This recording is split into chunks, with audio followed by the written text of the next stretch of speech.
Okay, view looks good, and we're live. We are live at the Hack Shack Studios.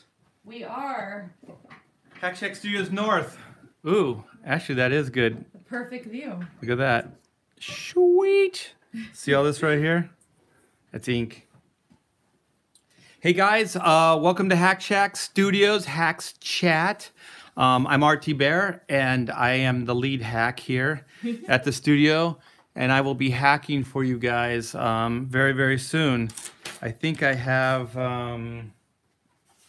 this page that we're bringing together today, page 29 of Black and White, Volume 1. And here's my printed out blue line patch, which will go here. I'm not sure how this is going to work out yet. This is just a sketch. I need some light. I'm going to turn on some light here. Ooh, that livened up the feed. Boom! Take that. The camera's going to move a little bit. All right, hopefully that helps. Let me get this over here. So, yes. So, I'm going to be inking this. You know what? I usually work a little lower here. I think last time it wasn't a good shot. I think you just saw part of it. So yeah, we'll try to get this going. Okay, I already introduced myself, but I did not introduce Taylor Grosso. Hey, Taylor Grosso. Hi, RT Bear. Hello, everybody. I'm setting up the chat right now so I can read your guys' comments. I'll be your voice for your many questions I'm sure you'll have. The voice of reason, or the voice of treason. Ew. Ooh. That'd be a good comic title. Reason, treason, you decide. Yeah, so I want to make sure. I'm getting in here, you guys. I'll read your chat in a minute. Well, tell me, okay, if this is, because I don't want to cut half this drawing off. So this is what's comfortable for me here. You want to see the view? Yeah. Hold on. All right, so this right now. Oh, that's perfect. Looks pretty good. Okay, we're good then. We're good to go. So I won't worry about this anymore. Okay, so what did you say you were gonna do? Oh, I just set it up. I'm on my laptop right now, you guys, so I was just opening up the chat so I can see what you guys are saying. Star Tiger says, the big question, Pepsi or Coke? Oh, that's not even, don't even waste my time. Coke all the way. Okay, here. It's Cola-Cola. Ray Fula says, cargo shorts and loafers. Yep, artist streaming. That loafer life. The loafer life. These are my Uggs. Believe it or not, I wear these shoes out in public. Well, not these. I have another pair of Uggs. What's wrong with them? They're slippers. So? They're like dressy, but they're still slippers. But they're rugged. They're Ugg. Welcome, you guys. Welcome. By the way, you guys, there's 8 of you guys watching. We only have 1 like on the chat. If you guys could hit that thumbs up, it'll really, really help boost our views. We're super close to monetization, you guys. And hitting that thumbs up helps boost our views, so it's much appreciated. Yeah, thumb it up. Thumb way up. Let me see what I got here. Okay. I had... Hey, Taylor, can you do me a favor? Yes. In the closet, I have, or is it the one I scanned? It might be downstairs in the scanner. Can you see? Yeah, hold on. We're downstairs. Thanks. I'm going to... Entertain. I will entertain while you're gone. I had this drawn out last night. I had all the shadows and everything worked out.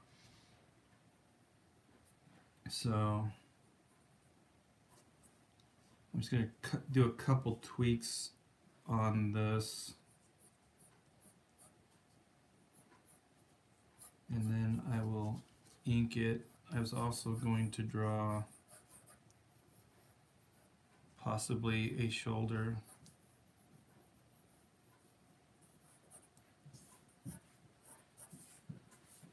All right. There it is. Thank you. You're Oops. welcome. There it is. Swoops. There it is. Swoops. All right. She's back. Now it's a party. I have a question, says Sierra Whiskey. How do you like my new logo? I saw that. It's very cool. What's it look like? Let's see if I can pull it up. Let's see what Art thinks of your new logo. I'll probably love it. See, it's a little raccoon. Oh, it's awesome. Is that your artwork, Sierra? Sierra Whiskey's good people. If so, you may have a future. I think Sierra busted my hump on. I said something about I think Mike's video. They were playing like a video game last night, and I said, "This stinks worse than Taco Bell." And he goes, "That's awful harsh." And then I said, I was just kidding. I was trying to be funny, yo. And so then he goes, "Sheesh." And so then he said sheesh just now, literally. When yeah, I think he said that I say sheesh. Sheesh, Art. Yeah. So I had no idea that I said sheesh. Sheesh Louise. Sheesh Louise. Yeah. And then he goes, "I'm just joking too." And I'm like, "Yeah. Sure. Sure, whatever, Sierra." No, I'm an untalented hack. All I can do is write. Hey. And draw raccoons. That's a good thing. Right, don't besmirch writing talent. You can handle. Yeah, there will be no besmirching Especially here at the not shack. Ace Freely. How dare you besmirch Ace Freely? I will not let you malign him.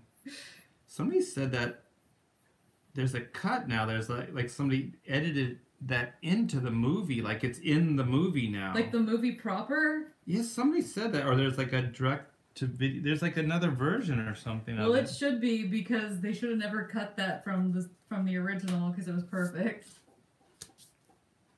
Be sheeshing, says Sierra Whiskey. There will be no beseeching here. Oh, Mommy's here. She says homesick but enjoying the stream.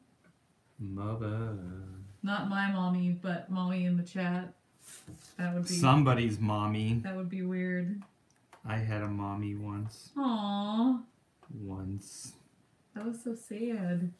Once upon a time. Hack sheesh. It's a hack sheesh. I just think sheesh is one of those words that looks funny written. It looks like it sounds. Yeah. I wanted to write a comedy book that would just be words that sound funny. So it would kind of be like a, it's not an encyclopedia, but like a reference guide for comedians. So if they were like, what would sound funny right here? Then they could look it up, and like sheesh would be in there. Be a bunch of other weird, funny sounding words. Market it. Stupidiotic will buy it. Stupidiotic. Let's see. Kyung Lee's here. Hey, Kyung. What's up, you guys? Mommy says, it's Elizabeth. Mommy means my kids are using my YouTube. Aww.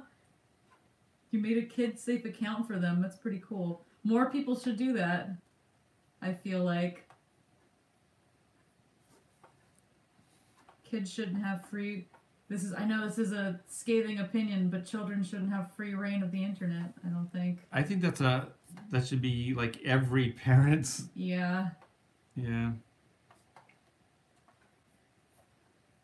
My daughter hated it, but I think it's better than seeing stuff that they're not ready to see yet. At least you actually cared, or were aware enough to even think of that. A lot of people don't. I remember, like, the big thing was, you know, when I was younger, like a young adult or whatever, is like, you know, monitor your viewing with your children, watch what they, you know, on TV and things. And then you're always like, oh, man, the generation before ours, they had to just worry about TV. Like, how easy would life be if the only thing you had to worry about was your kids seeing bad things on TV? Oh, yeah. Yeah, versus, you know, the internet. Yeah, it's a very different climate now. I'm not trying to sound like a weird prude, but I think Amanda, I'm a little bit older than her, so I was in the generation where I don't think people really, like, social media kind of wasn't a thing. It was becoming a thing, so there was, like, fear, like, stranger danger, but not a lot of fear of just, like, random stuff you're gonna see. Like, it was during, like, the whole craze of, like, you're gonna meet perverts on MySpace, but really the real danger was, like, Google searching something normal and then seeing something horrible. Yeah, like pajama bottoms, and then like crazy porn shows up. You're like, what the heck is that? It's just pajama bottoms. I searched for DuckTales. How did I find this? What is that? Yeah, like, it was really weird. The focus was kind of on the wrong thing. When I was a kid, I ordered the adult channel title. You actually Wait, you ordered it? Didn't your parents find out because there's money exchange? I would think. Like, did it on purpose, or was it an accident? Yeah, I don't know. Hi, Kyung's in the chat. We got John Dillard. I completely agree, says Elizabeth. Asami says, you even have to be careful with kid-friendly YouTube. Yeah, I heard that too. People are horrible. There's a, I don't know if you've seen this art, but there's like a YouTube version in the app that's supposed to be just for kids. But then, like, messed up people will just, like, upload messed up stuff on there. Just to mess your kid up. Yeah, just so kids can see it. That's nice. Thanks. But my daughter loves possums, and somebody sent her a bunch of deceased possums. Aww. Yeah. What the heck is wrong with people? Yeah, like... People are so mean-spirited. The only thing I can relate it to is, like, you know, like, there's like unchecked aggression. There's like young guys, and they just kind of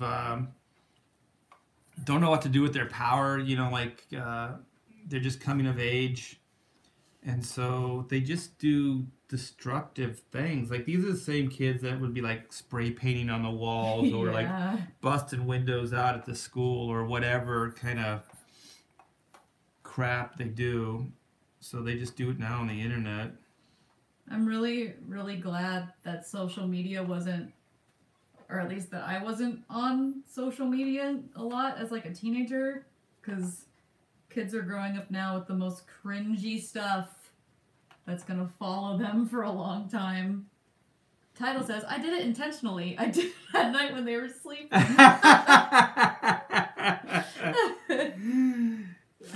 How long did it take before they found it out? Like, it seems like it almost, I guess the first bill, right, that comes in that they have to pay. They're all, what the heck? Honey, did you order the your dad probably got in trouble. Man, your mom crucified him.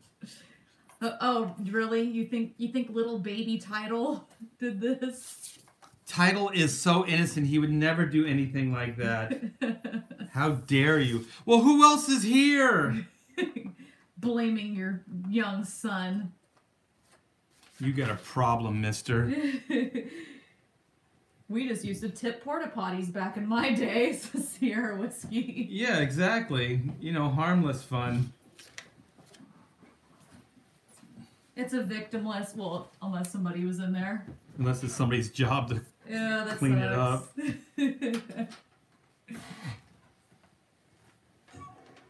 Okay.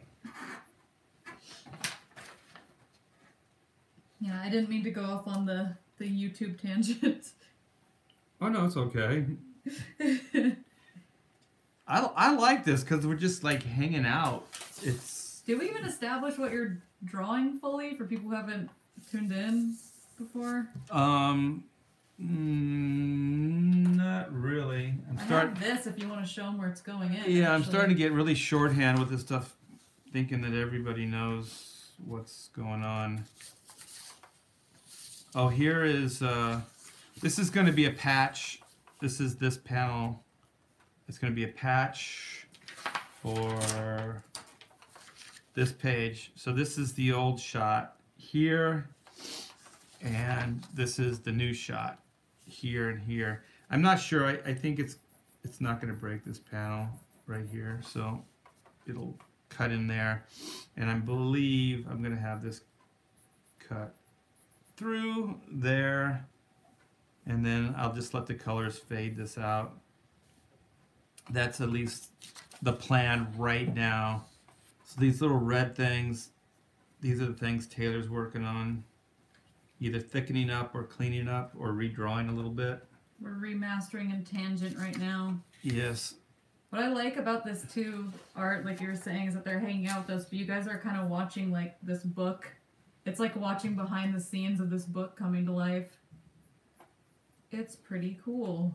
Well, I think it is. I agree. And by the way, you guys, if you tuned in before this and the latest portfolio review, we're looking for submissions right now. We're kind of we have quite a few we're gonna get through, but we like to stack them up, and we're gonna be running low. Well, not really low, but we need more submissions, especially sequential art. So if you've been holding back, thinking of getting your portfolio reviewed by a 30-plus year vet in the comic industry, now's the time. You can find the link in the description. 30 plus, is that me? The very same. During training, a helicopter landed a bit too close to camp. The wind blew the porta-johns and someone was in there. Ew doesn't cover it, but it covered the guy that was in there. That's a horrible story title. But it's hilarious. Oh my god, I feel bad for that person. I don't know. Wouldn't you just seriously think about ending it all? Like if that happened? Well, it's like, I don't know if I want to go on with life. Would that day ever be anything but horrible? Like no matter what happened? That's pretty bad. Extra points if somebody is in there, says Sierra Whiskey. You guys are very chipper on this Tuesday day. You guys get chipper when we talk about the suffering of others. Tuesday? I think it's Wednesday. What? Did I miss a day? It's Tuesday. Okay, good. Okay, good. I think because a lot of people, not us, but a lot of people had... Do most people have that? Oh, the holiday. Yeah. I think, anyway. Yes, even though I think, well, Veterans Day was on Sunday, but I think most people get that Monday off.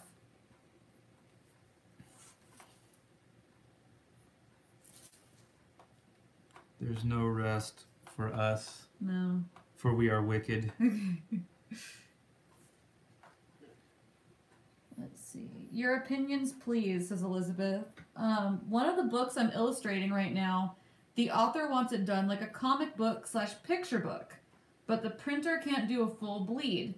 Won't that make it difficult for me? Well, comic books don't have to have full bleeds. Yeah. It makes it a little more interesting, but the comic book is usually like the page is just like this, so there's all this white border here. So a full bleed for you guys. Let me see if I can find a comic book. Here, I have Superior. I don't know. Here. That's kind of, okay. There's an inset panel. Yeah, this would be a full bleed, so it goes all the way to the edge. But here's like the border right here. So most comic books still have a border, so it doesn't have to full bleed, like this doesn't full bleed all the way. This looks like there's a lot of full bleeds. But it doesn't have to. Most of the old comics and stuff don't have full bleeds. I would say if you wanted to make it look more comic book style, the gutters are probably more identifiable as a comic book. Yeah, I agree with that, actually. I think that's more of a universal thing that people will recognize anyway. Let's see. I heard if you use a porta potty and the water... Ew! I heard if you use a porta potty and the water splashes back, it's called Poseidon's Kiss. Oh, gosh. Star Tiger says, What do you think of Magic Order art? I like the art more than the story. All right. I'm just going to turn this over to Taylor. I have thoughts, but Taylor has some really. Is there just 2 issues out so far? No, there's more, but I haven't gotten to the store in a while. Yeah, I only had Next the first time I do, 2 issues. I'll pick you up the latest ones whenever I get time to go over to the store. Did you like get a chance to really read them, because they're not really even. I guess if you're asking my opinion, the artwork is very good. It's worth buying, I think, for that alone. And it's kind of the high point of the story itself. But apparently 4 issues are out, according to Star Tiger. I've read the first 2 issues, and it's one of those books where it seems like it's going for a mature audience, but in doing so, it seems extremely like laughably edgelordy and juvenile to me. And I'm not like I don't want to trash Miller, because he's not a bad writer or anything, but just He's not listening. No, but like I don't know. It's not really my style. Okay, let me just get to the point. I enjoyed it, but it's super. She's pussyfooting around right now. It's super edgelordy, and it's kind of unintentionally hilarious at times because of that. And my biggest issue with the first 2 issues is they tell the exact same story, like to a T. It's the exact same story, and it doesn't progress the plot at all. Like, spoiler alert. I'm not gonna go on a huge tangent on this because I could. No, please do. It literally tells the same story. It opens with a mystery of, spoiler alert again, some magic users have been murdered, and they instantaneously know who did it. So already it's like, I don't know why we're following this, but they know who did it. This magic order's debating confronting them, and while they're debating, some more murders happen. And that's exactly what happens in the second issue too. Like it's the same exact pattern, and it even has weird. Who watches Harry Potter?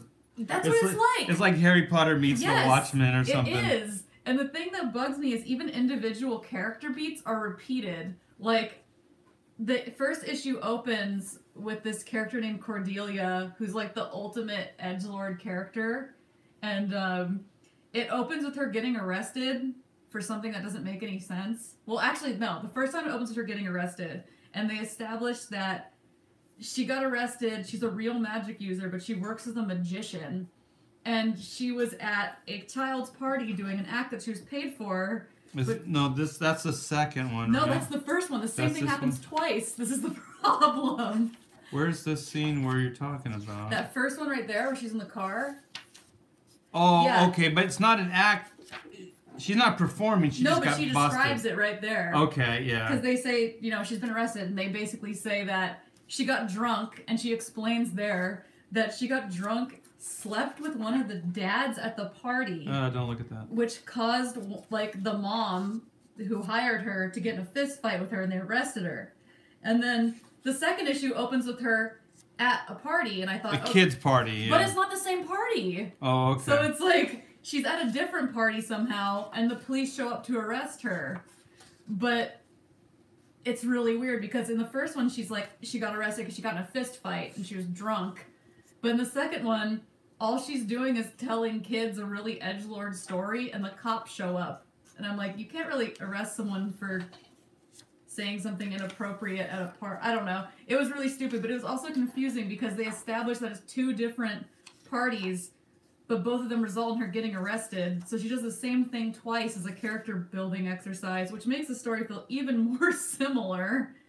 And it's really weird. I don't know why he wrote that, because it's very repetitive and confusing. And also, there's something that happens where, to me anyway, Art, I don't know how you feel about, like, I like redemption arcs, but you can only make a character so much of a loser before their redemption arc, like, has to be bigger and bigger. And every It also depends on what they did that they're being Yeah. redeemed for. Some things you can't really redeem a character.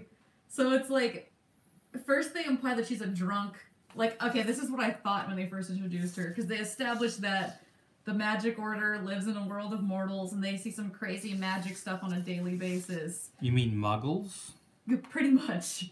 But we're not calling them that here, because this ain't your dad's Harry Potter. It's R-rated. So they see a lot of like crazy magic stuff on the daily. So I thought, oh, she's probably messed up because she's seen some like horrible magic stuff. But no, she seems totally cool with it. I don't know why she's such an F-up. And then she tells this story at the beginning of issue 1 that it's like, I don't know who it appeals to. It seems like it's trying to be mature, but only like a 13-year-old would think it's cool. And it's really funny where like... If you're 13 and you think it's cool, then we apologize. Yeah, you know, there's an audience for it for sure. But she tells her backstory of the reason she's such an F-up is because her dad knocked up his assistant, her mom, when he was already married. And they tried to get a trigger warning for anyone sensitive, an abortion. But... she used her powers as a fetus. I'm not making this up. Oh, that's right. Yes. This is insane. They show her as a fetus, you guys. There's like... Doesn't she hop into another woman's body? Yes. As a fetus. She senses they're going to kill her. So she floats into the nurse's body. And I'm like, the poor nurse, she didn't do anything. And then... how's the nurse going to explain it to her husband or her boyfriend? That she's suddenly pregnant at work. And showing, so the fetus floats into another woman's body, and then I guess the dad's just forced to raise her then, and I was like, how is the nurse gonna deal with these repercussions? And then I guess as a kid she's just like a daredevil escape artist, and that's her origin story, is that she had powers as a fetus. And I'm like, how is she remembering this? Because she tells the story, like, I remember when this happened. Like, you remember when you were a fetus? She has the power of... whatever. Fetal superpowers, says for. But yeah, like, every scene that character's in, just like... it's redundant information. Literally every scene she's in is just her talking about what a loser she is. Like, she's either drunk or late to something or both. Or getting arrested twice in a row for this, once for not even a crime. And that's both issues. Like, it tells the same exact story. And the artwork's really beautiful, but there's some... writing. I like that there's a bunch of characters to be established, and there's 2 issues that just go into the same character. Like, it's a big cast of characters, right? Yes. And it just focuses on that one girl. And she doesn't even seem like... that's another problem, too, is I don't even know who the main character is because of how the story's told. And it's a family of magicians, right? Yes. So it's her brother, and... 2 brothers and the dad. dad. Yeah, and it's really... was the girl's name Ray? I like what Vo says, if you can escape the womb, everything else is child's play. That should be the catchphrase. By the way, you guys, this is... I'm sure a lot of you already know this, but this book is it's the first Netflix official comic. So if they make this into a show, which I'm supposing, ba-boom, that they do, I hope they do that fetus scene, because I will die laughing. It's treated like it's such a cool thing, and it's so stupid. But, like, I don't know. I recommend reading it just because it's really beautiful. But the thing is, too, they build it, one last thing, they build it as a mystery, but they just keep telling you in both issues that they know who did it.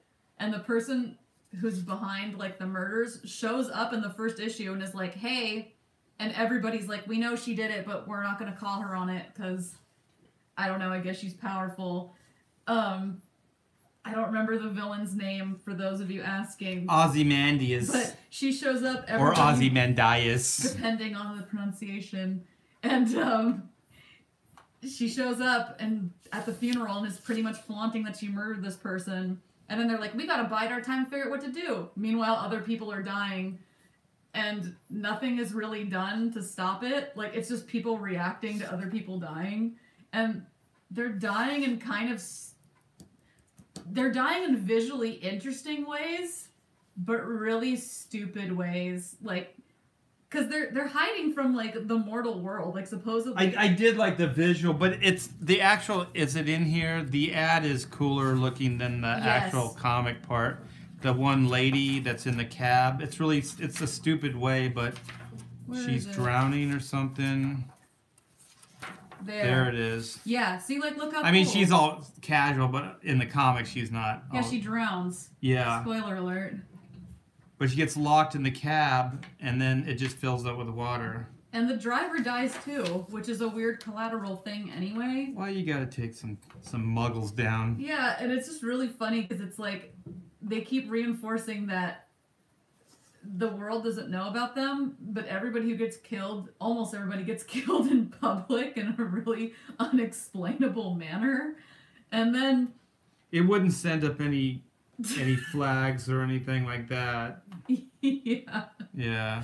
And then, like, another thing is that, well, I think it's really funny, is the writing kind of disconnects in the artwork.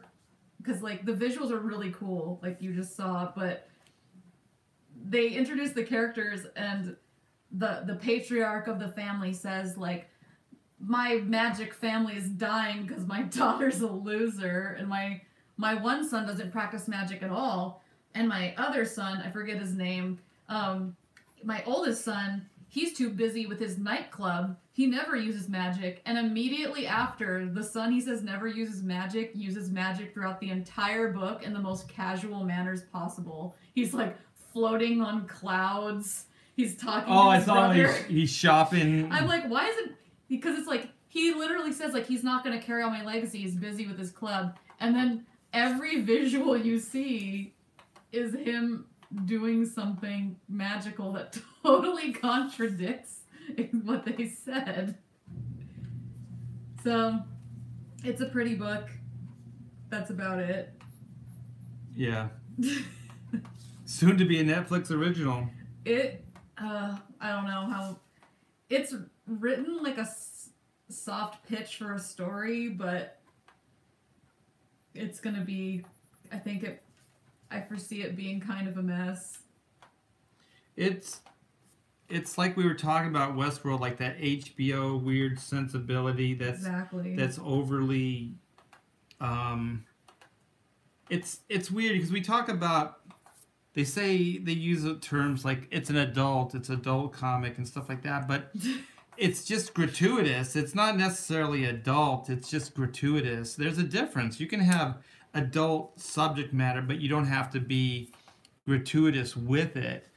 There is a difference. And it becomes adult like subject matter and stuff. Yeah, and so yeah, you're still doing like childish ideas, but you're just doing them more gratuitously. You know what I mean? It's like it's not necessarily like it's more adult. So it's not like it gets you to think or like, oh, this is a really adult themed idea that that isn't going to appeal to kids. No, it still is silly and ridiculous and kid-like. And like when you think about it, it's really hard to be like, oh, this story is meant for adults, but it's about an order of magicians protecting the world and flying and go to magical realms. It's like, I would argue that would appeal mostly to kids, but okay. Exactly. That's exactly what I was trying. You said it better than what I was trying. How many adults would be like, perfect, besides... And the thing is... Yeah, the subject matter doesn't really appeal to... a lot of adults. Most adults, yeah. And honestly, like, if there is a demographic, it's me. Because I like magic stuff and I really like witches. So, I don't know. If it didn't... If not me, then who, I guess, would not give this thing a pass? And it's just... I think it just takes itself really, really seriously. And that's another problem with, I think, a lot of these adult-oriented things. Because like you said, it kind of just becomes really try hard, and it misses out on a lot of the fun because it insists upon itself. Because it's something that, like, I would recommend to somebody younger, but also feel weird about it because I don't know if there's going to be, like, full-blown nudity all of a sudden, which there is throughout the book. Where there's one issue that it has the cover is just like some kind of orgy scene or something. Yeah, it's an orgy of the bad guy, like, making out with herself. Isn't that super edgy and dark? Mm-hmm. Yeah, I don't know. It seems like it thinks it's cooler than Harry Potter, but it's not. Now that you say it out loud, I can't wait to buy the next issue. Sierra Whiskey says, scene in... Oh, man, you guys are lighting up the chat. What? Scene. Inside a womb. Fetus suddenly opens its eyes, starts violently shaking, and disappears. Reappears in a nearby womb. There's no womb at the inn. They literally show. Get it? Because it's a Mary. There's no womb at the inn. Wow, you. If you have to explain it, it's not funny. No womb. There was no womb for me in their life. Oh my gosh. Oh gosh. And I'm worried anything I produce won't be accepted due to the story, says title. Yeah, keep that in mind. A story about a magical fetus got published. Oh jeez. Is Tag watching the Sabrina series? I've watched a couple episodes. It's pretty much exactly what I expected. Oh god. It ain't your parents, Sabrina. It's actually okay. It kind of got the Kiss treatment where a lot of blogs were like, oh my god, it's so dark and satanic. And then you watch it and you're like, not really. Mature is a euphemism for pornographic these days. It kind of is. Yeah, just in a lot of ways. Gratuitous, because it could also mean just like graphic violence. Let me see. In my mind, the fetus is flying over like Space Leia in The Last Jedi. That's kind of exactly what happens. It flies over. And maybe it's the same thing that got Anakin's mom pregnant. That's how it happened. There was no father. Annie was a miracle. That's scary. That's weird. Qui-Gon's just like, I know you're trying to be progressive, but really, who's the dad? Was it Yoda? That's why Yoda didn't want him at the academy. It's his kid. Oh my gosh. When does he grow into the ears? He's not my kid. We talk about that movie a lot lately. Which one? We were talking about the Star Wars prequels. Oh, okay. We were also talking about if you guys go back and watch some of our old videos, which I recommend. We did a versus of Star Trek versus Star Wars. Ooh, look at that, you guys. We did Star Trek versus Star Wars, and we were kind of talking about, like, I think Star Trek won overall, didn't it? In the verses, yeah. And it was the new movies. It was the new movies versus each other. And we live in a really strange climate where Star Trek would win. I think we were kind of talking about that. Yeah, I didn't want to give it to Star Trek. Not that I have a lot against it, but I'm definitely a bigger Star Wars fan. And but when you actually are fair and compare the franchise, the first 3 Star Trek movies to the first 2, I guess, with the Solo prequel and what is the other one? Rogue One. Rogue One, yeah. I always forget about Rogue One also. Did you see what the heck is his name? Cassian or whatever is gonna be in a Star Wars TV series? That guy from Rogue One, apparently. He's gonna be a lead as that character in a show. I thought he was good. He's a good actor. Yeah, I didn't mind it. The movie itself, I think, just wasn't that great. Yeah, Rogue One was like I was lukewarm on. I thought it was okay, but then the second Star Wars, what was it? The Force Awakens, Mm-hmm. and then I didn't even go see Solo, Yeah, a I Star Wars. mean, I still haven't seen it. Just the word of mouth was so bad, and I didn't like the second Star Wars movie, The Force Awakens. I don't I don't even think that thing holds up as just a structured story. Like it's really it's really odd. yeah, It's an odd movie to say the least. I agree. Um, let's see. James says this is a good idea, Art. Be interesting to hear Marvel Universe versus DC Universe for comic books sometime. Ooh, and a versus? Yeah, that'd be a good Ooh, versus. that would be good. I don't know why I didn't think of that. Let's see. I actually. But wait, let's bring it to the chat. Which version of what universe? Because now yeah. there's like Golden Age, Silver Age. There's the modern. There's New 52. There's gosh, there's so many different versions of these universe. I don't know which one you would choose. They're very different. Yeah, that's true. Let us know where you guys stand on that. Whether you'd want us to do I mean, we could do multiple, but Yeah, I mean, it would be interesting to do, start with the Golden Age. Yeah, go Golden Age, Silver Age, like all the way to the contemporary, or go backwards. Yeah, that could be interesting. Let's Tarantino it. Ooh, why not? Let's go backwards. I'd be down. We haven't got the Davies in here in a while. For today's World Marvel for the characters, DC for quality. How about all of them in a series? Yeah, that's kind of what I was trying to say. Yeah, that's a good idea. Let's see. Solo isn't too bad if you put out of your mind that the lead is supposed to be Han. Then I would argue that's very bad, though.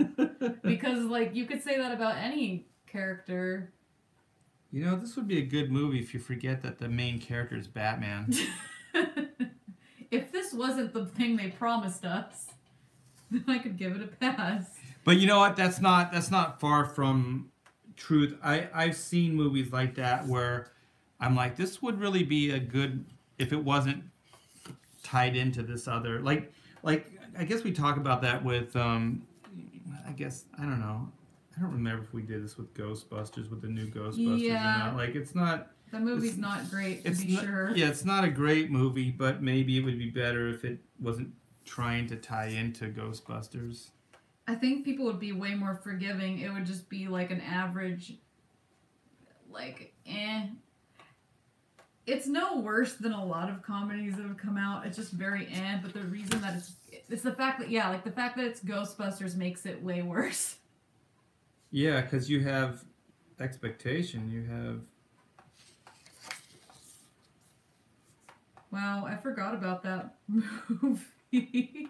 I think most people did. I'm sorry if I brought up something that is traumatic. Chris Hemsworth was in that movie, lest we forget. Just so they could humiliate him. We're gonna get the hunkiest, male actor in Hollywood right now and just belittle him on camera.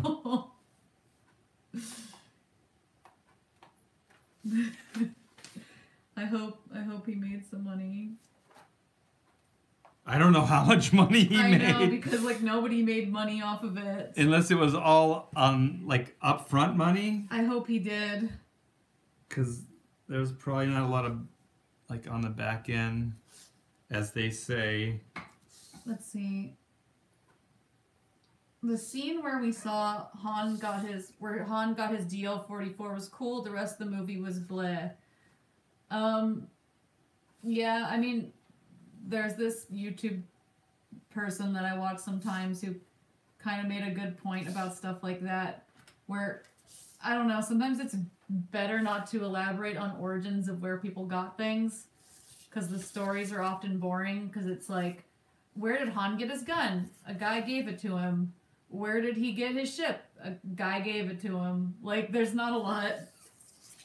I don't know. They tried to be sheesh Thor. Sheesh. Sheesh. Be sheesh. The scene in Rogue One was the single best Vader scene ever, live or animated. Yeah, it was pretty darn good. There's some, you know what? I don't mind that movie. I think it's pretty good. I just think for me, I think it would have been a good maybe 5th or 6th or 8th Star Wars movie versus the second, right? It was the second one after Force Awakens. And I just thought it was just kind of a weird timing. Like, I thought that they had to weirdly not do the movie the way I think it needed to be done. Exactly. Because The Force Awakens had such a different tone, and the subject matter the story was told in a different way, in a more Star Wars lighthearted way, and Rogue One was definitely it was kind of more mature. Not that it was gratuitous or like overly sexualized or anything, but it was just kind of a more mature, and it was less jokey and fun. Yeah. And so it just felt kind of jarring after Force Awakens, because I thought, just tonally, I thought they had captured... Was it Force Awakens? Yeah, that's the first one, yeah. The introduction to Rey. I thought that they did a great job just capturing the tone. I didn't think the story was all that original. I thought that it was definitely tying into older stuff. But it was refreshing just to see that they got the tone back. Yes. And then Rogue One comes out, and it's a Star Wars film. It feels, everything you see and things like that, it feels like a Star Wars film, but it feels a little bit more mature. It feels a little more serious. And then everybody dies. So then you're just kind of like, I don't know, are you pooping on this new tone that you just established for your universe, which is, the J.J. Abrams' first Star Wars film? And I just thought it was a weird follow-up to that film before they really established that voice. So it feels like at least get the first trilogy out of the way first, with Rey's story and Finn and Poe and all those characters. Get that out of the way and then do something like that, because I think people would be more ready for it at that point. But it felt like it was kind of sabotaging the Star Wars feel that J.J. Abrams had done. Yeah, it had weird placement for sure. Because I think it would have been, for me, it would have fit better, and I probably would have liked it a lot more if I didn't now have expectations built up by the J.J. Abrams one.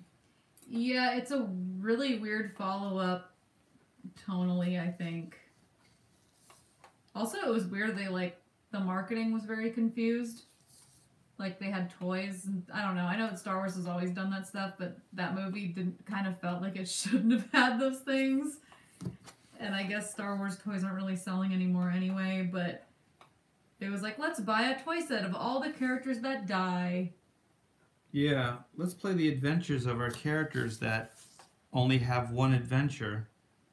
Yeah. The many adventures of the dead character. There's like one adventure. Like, oh, as a kid, where's your imagination? You're like, oh, I got to make a prequel to the prequel so I can have an adventure with these characters. Because they're dead. As a kid, it's really hard to get attached to a character that you already know is gone. Because then they're trying to backpedal, like you said, oh, they're going to bring that one character into the TV show or whatever. It's like, well, the damage done. You're not going to be able to bring it back. Like, all of a sudden that character is going to be cool. No, you already know, he's kind of a jerk. His redemption was in that story. So what are you going to see him be more of a jerk, in an ongoing, adventure? Yeah. He wasn't even kind of like a likable rogue like Han Solo. He was just kind of a jerk. There wasn't a lot of likability to him. No. Rogue One wasn't exactly bad, but it wasn't great for me. Frankly, I thought the cinematic trailer was better than the film, says James. Yeah. It had a great trailer. I felt that way about Pacific Rim. Oh my gosh, yes. That was one of the best trailers I had ever seen. I was so pumped for that movie. That movie comes out and I'm like, what? It's so bad. Oh my gosh. It has like, I don't even ask that much of actors when it comes to like monster movies, but it was like, that was horrible. It was really funny. It was one of those movies that from the beginning you know is going to be bad. Just from seeing the two brothers, the one going, "Don't get cocky, kid." And you're like, uh-oh. That's a swiped line. We're already opening with a swiped line. Great. Where have I heard that from? It was pretty bad. Let's make a movie about giant robots fighting monsters. Immediately kill almost every robot except one. Yeah. And then the movie will end. Comic Book Bob says about Rogue One, when your backup characters are better than the leads. Yeah. And I think, I said this before on a thread, I think they made a fatal mistake. I thought they should have kept that robot alive. Because it would be neat to see that robot interact with like R2 and 3PO and in that other universe. I thought it was kind of a missed opportunity. I agree. He was a very different kind of droid in an interesting way, as opposed to like that droid in the Han Solo movie. Well, that droid in Rogue One, that guy had seen some crap and was articulate about it. It was almost like R2 and 3PO had like their mind, or at least 3PO, like for some reason has mind wiped, because he doesn't seem to be overly traumatized or like cynical or anything. Like either that or his personality is incapable of changing. In Expanded You, he has had his mind wiped many, many times. Oh, has he? Okay. As a matter of fact, you're not the only creative person who picked up on that major flaw. He just doesn't seem to let anything like bug him as deep as it probably should. And R2 always seems like he's a little bit more like is it cynical or more streetwise, I guess? Yeah, he knows what's going on. There's a really sad comic about R2 finding C-3PO, and C-3PO doesn't remember him anymore. Well, see, you show that on the big screen. It's pretty sad. It's a pretty neat idea. Not all Expanded You is horrible. The only thing I really remember about Rogue One is Vader cutting people down. Yeah, I think it goes for most. Yeah, and it was awesome. Yeah, let's see. John Malin retweeted a message from Gene Simmons to Stan Lee, says Star Tiger. What does it say? I know, I want to know what it says. Those guys better be nice to each other going on tour again. Bail Organa did wipe his mind regularly. Got some Expanded You fans. Elizabeth says, is it bad that my favorite Star Wars characters are always droids? They have a lot of personality. Very sassy like Chopper and R2, except 3PO. He pisses me off. Why? Is it because he's a Elizabeth. No, I don't like you. I don't like you either. Yeah, I don't know. I think most people like probably R2. Who's your favorite droid, Art? I like them both together. I think R2 works with 3PO. They also look pretty cool together. Yeah. The trash compactor and the butler.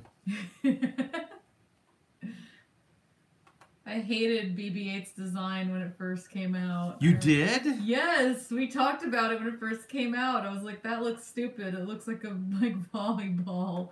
And then you explained that it was because I didn't think it could be made. And then you told me like, no, it's real, which kind of softened me up to it a little bit. It's like some kind of magnetic. I have like a little miniature one. It actually works the same way. It's on a remote and it can walk all around and the head stays put. It's pretty cool.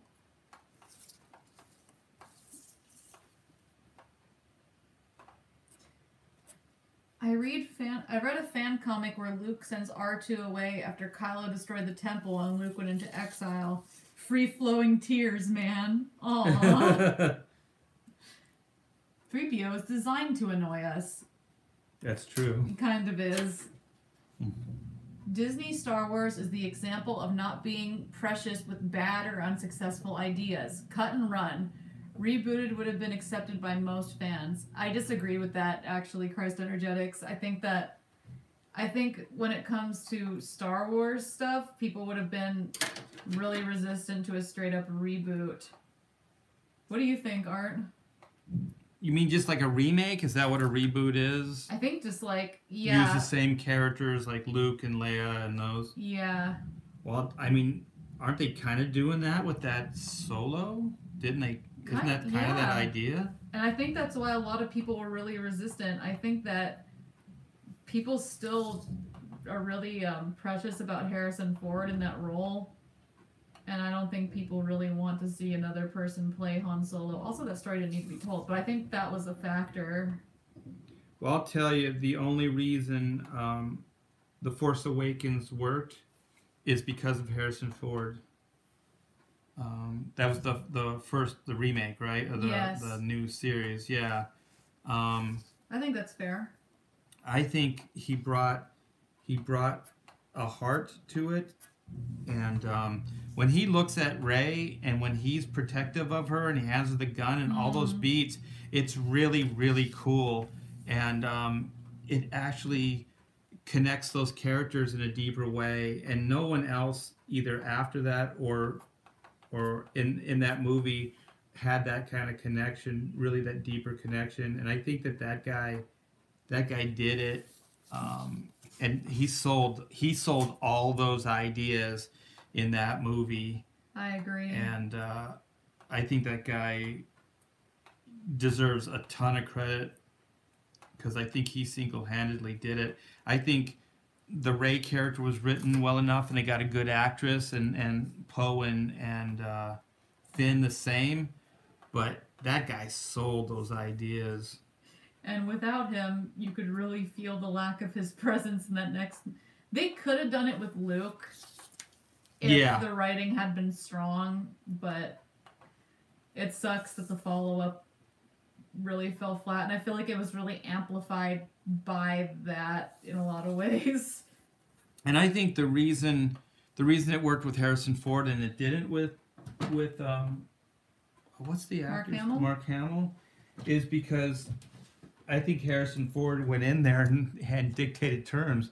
I think Harrison Ford is an actor's actor, and he said, no, this won't work, this will work, and he went in there and was actually more involved, because if we're to believe the behind-the-scenes stuff with Mark Hamill advised them not to kill his character, and unless this is a big publicity stunt, I agree with him. I don't think they should, and it's not because I love the character or anything. I do, but it doesn't make any sense for a long-term franchise. Like, I want to see all those characters interact with that guy. I want to see more adventures with him as an older guy. It'd be like doing like Batman Beyond, right? Mm-hmm. You have Batman Beyond, but you kill Bruce Wayne in the first story, right? Like, why do you do that? Like, just think of all the stories that they could have done with this older guy, with those younger characters. And if the theme of this whole new Star Wars is like, it's a lineage and they're passing the baton to the other character, then what? It's just one movie. We establish a character and then they die. We establish, not establish, but bring back a beloved character and then they die. Like, rhythmically, it's like so obvious. Like, really? You thought it would be clever after you killed Han Solo in the first movie to then kill Luke Skywalker in the second one? What next? Princess Leia in the third? I don't know. Yeah, I agree. That's your idea of being clever or interesting?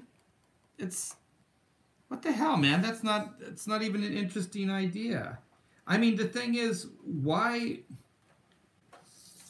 It doesn't even make sense financially. No. Because Luke Skywalker is still a valid character. he could still make money for them. There's still a lot of stories that could be told. Why do you get rid of a character that has so many more stories that can be told? Also, just to back up, I'm sorry guys, I'm a little opinionated about this, is that whose story is it in the second movie? It's not Rey's story. It's Luke's story. I'm sorry. It's a Luke Skywalker story. It's not Rey's story. It wasn't Poe and it wasn't Finn's story. It was Luke's story. That Kylo Ren is a personal villain to Luke Skywalker. He's not a personal villain to Rey. He's not a personal villain to Poe or Finn. He's not. I'm sorry. He's not. He is directly linked to Luke Skywalker. His origin, his going bad origin, is tied to Luke Skywalker. How do you not write a story that's like, you know what I mean? Like, how do you introduce a character and a personal villain like that, and then just like cut away? Yeah, and they didn't even really successfully hand it over to Rey in that movie, the second movie, which I'm talking about with the Rian Johnson or whatever. Like, they didn't even successfully pass the baton to her in a way that would have felt like that it's her struggle. You know, like she's taken over for Luke or whatever. It's not that personal. They tried to make it, but it really wasn't. What, she's trying to redeem him? Well, why? And that was the promise, I feel like, at the end of the first movie. So that just makes it even worse, really. If this guy killed the guy that was kind to you, and you know, Han Solo, and was probably the kindest man you'd ever met in your life, and then you saw this guy, it was brutally killed him, but in an emotionally brutal way too. Like, he got him to drop his defenses for love and stuff. That guy is messed up. That goes just beyond running somebody through like this is the heat of battle. That guy, oh my gosh, it's a great scene, but how do you redeem that guy? Like, up to that moment, I could see her just going, maybe we can get through to him. But after that, holy crap. And where do you draw the line? You would have to draw the line at that point. It's just like, yeah. They went out of their way to find an actor who couldn't play Han. Let's see. Should have gone away from the core characters and out into other things like KOTOR. I agree. I actually hoped that they would do that. I agree. Force Awakens was the template, and it was ruined by LJ and Solo. Durakin says, a reboot is to reset the canon to 0 point and generally tells an origin story for the universe, while a remake retells the same story, usually with the same or similar script. Okay. I guess it's true. That's not a bad way to explain it. I would straight up kill for a KOTOR movie about Revan. Yeah, I'm kind of sick of the Revan character, but I think another story set in the Star Wars universe in general would be pretty cool. That's not attached to necessarily the Rebels and everything going on. Or the Skywalker family. Yes. JJ is good at setting up mysterious characters and scenarios, and Rian Johnson crapped it all away. Yeah, it really did seem like there was a little poo-pooing on that first movie. I just remember in art class, says title, when we were doing in class, I would ask people next to me if they'd seen a movie, and they didn't because they had a life. What? You can have a life and see movies. Now here I am doing just that, says title. Rian Johnson is a giant pigeon chasing the freshly washed car of Star Wars franchise. Yeah. It was pretty bad. Ray says regarding the Mark Hamill thing, I don't think it was for publicity. If you watch the press junkets with Mark Hamill, he looks like the guys from the Hanoi Hilton press releases. Yeah, I think... You think he was genuinely, like... sad. Yeah. It's the Skywalker saga, the entire franchise Skywalker. It is now. Well, I don't know. Do you think, Art, if they let's just say in the next movie they tried to pull the Rey as a Skywalker thing, do you think that would make people really mad? Or do you think, like, I don't know, how would you feel about that? On paper, I would say it would make me very mad, but it just depends on how they were able to execute it. I mean, they definitely, you know how, what was Ryan Johnson's whole thing, like diminish expectations? Well, he definitely did with that whole movie. Like he, how he's like sets up these moments and then diminishes them within the film. Well, he did it with the entire film where he diminished all expectations that were built up by J.J. Abrams. Mission accomplished. Yeah, good job. So I would say it would just depend on the execution of it. It's yeah, that movie ends on such a bizarre note where you don't even know how to feel. Like, it's the first time I've seen like a Star Wars movie where you're not hyped for the next one. You're like, oh, it's over now. Yeah, what's going on? I don't know. Diminished my expectations of it being good. That was strange. Yeah, or anything else being good. The only thing that's good coming out of Star Wars is Galaxy's Edge. Yes, Galaxy's Edge. Watch our reaction. I'm hoping they'll give us some more news so we can do another reaction to more Galaxy's Edge. I'm hoping somebody will come forward and invite us to the Galaxy's Edge premiere. Do we have any Imagineers in the audience? We'll come hang out with you. Or vandals that can get us in. But if Disney's listening, that was 100% a joke. But if they're not, we're serious. We're totally serious. We can go watch Wreck-It Ralph and see their Star Wars cameos.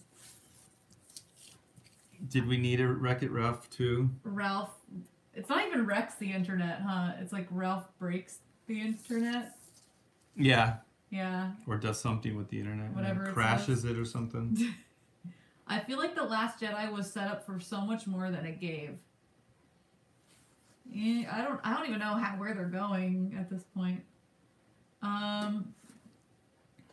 Let's see. We got Primark in here. We got We got a Pixel Trader. Pixel. Haven't seen you in a while, Pixel Trader. How be you?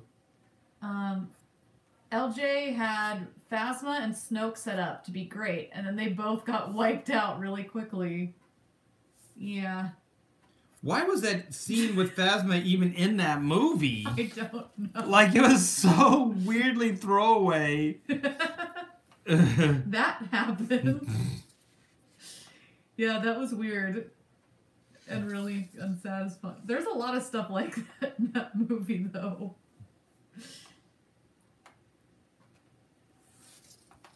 We could talk about... You gotta subvert the audience's expectations. Oh, he did that. Durakin says, Star Wars is supposed to be an epic that focuses on a single family. Is it, though? I mean, the only reason we feel that way is because that's what the first movie kind of was. It was like a hero's journey. I don't know. I don't think it has to be that. There's a really big universe there. Well, it's called Star Wars. It's not called the Skywalker Saga. Yeah. And I think, I don't know, there's a lot of really good... I think people are intrigued by the universe enough where stuff like Expanded U has sold for years to like a pretty big audience. So I would argue that the universe is intriguing to a lot of people. Like, I was attracted to that kind of stuff and reading those stupid books because of the universe itself, and a lot of the ones I read didn't have anything to do with the Skywalkers at all. So I think there's an audience for it.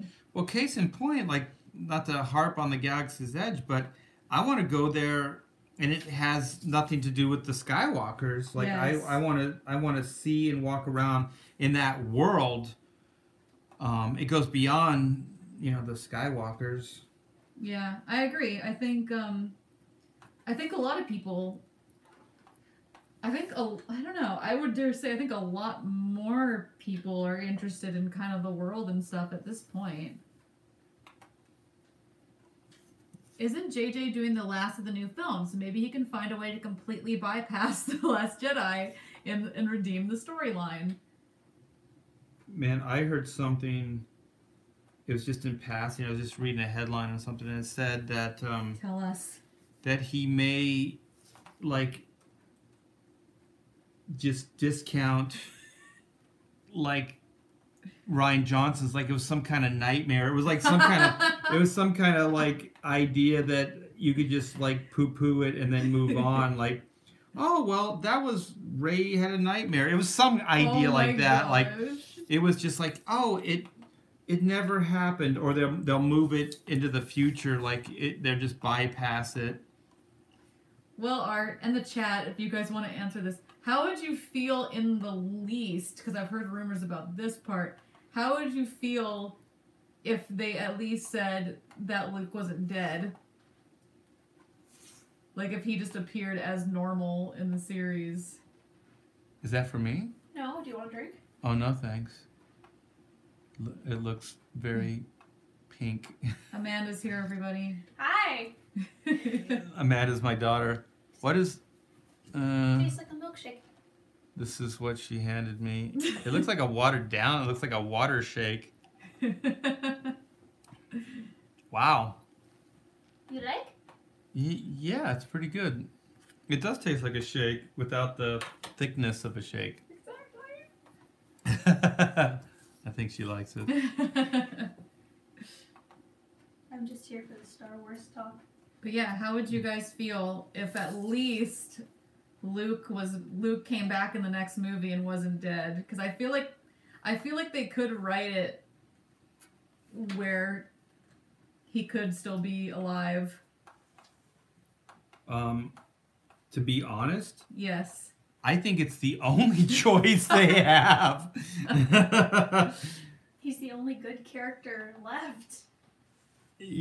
Well, they didn't even furtherly develop any of the other characters. Like Rey doesn't even seem like she gets developed any further, and what is it? Poe and Finn, they don't seem to be developed anymore. So. And they killed off Luke, but Carrie Fisher's the one who's actually dead, and she's still alive. So I'm kind of very confused how they're going to do that one. Yes. We'll bring Carrie Fisher back. Yeah, and that they chose because they had time to make some more scenes. I don't know why they didn't end her character off and then continue Luke. Well, just to back up, I thought the way the whole saga should have begun with Force Awakens is it should have. There's that scene where there's a female hand right in the trailer, yes. And she hands the lightsaber to, I forget what, was it Rey or who is it? It was Luke, his robot hand. Yeah, it was a robot hand. Yeah, and I was like, this is really intriguing. So I thought, for me, my imagination goes crazy. So I'm thinking, okay, this is Leia's deathbed. And so Leia is like royalty. You know, she's a queen. She was a prince. That's what I would have done too, by the way.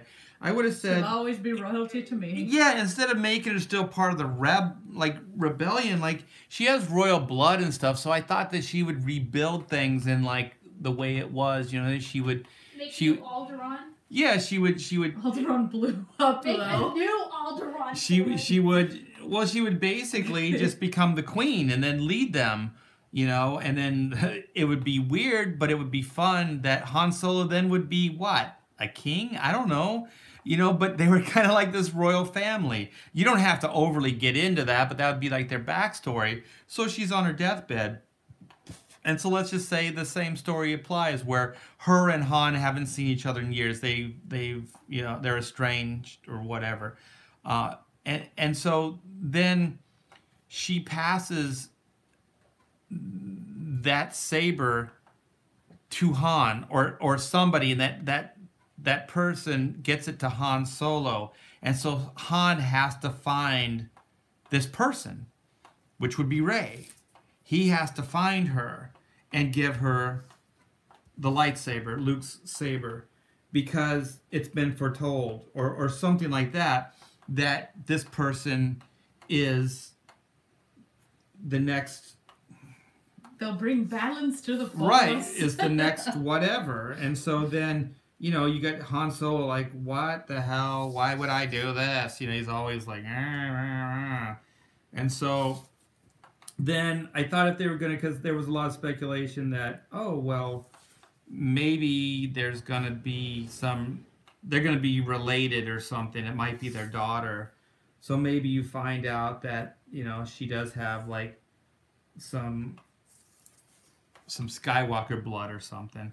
But anyways, and then Leia dies, and then she dies, and one of the reasons, not to be overly, I guess, I just think that how do I say this? There's no good way to say it. That Carrie Fisher was kind of already pretty far gone before they even started that Force Awakens movie. So, R.I.P. Yeah, I mean, I love her. I think she's a great actress. I thought she was great in the Star Wars films. But and let's stuff like face that. it, when you're dealing with older actors, especially ones that aren't in great health, you need to kind of, I know it's grim, but you need to prepare for that kind of stuff if you're starting a new franchise. Yeah, and especially if she doesn't have the acting chops that she maybe once did. So... Let her go with grace. Yeah, so then I just thought that maybe it would be better if you just kind of had her pass her legacy on to another character. And then that would be basically how you would start the new storyline. They didn't do that, obviously, but I thought just as far as a way of like the legacy idea or getting the lightsaber into somebody else's hands, they had this orange character hand the saber to Finn, right? And then he fights with Luke's... There's no connection. He fights with Luke's saber, and then it gets its way to Rey. I guess that's one of those... what is that?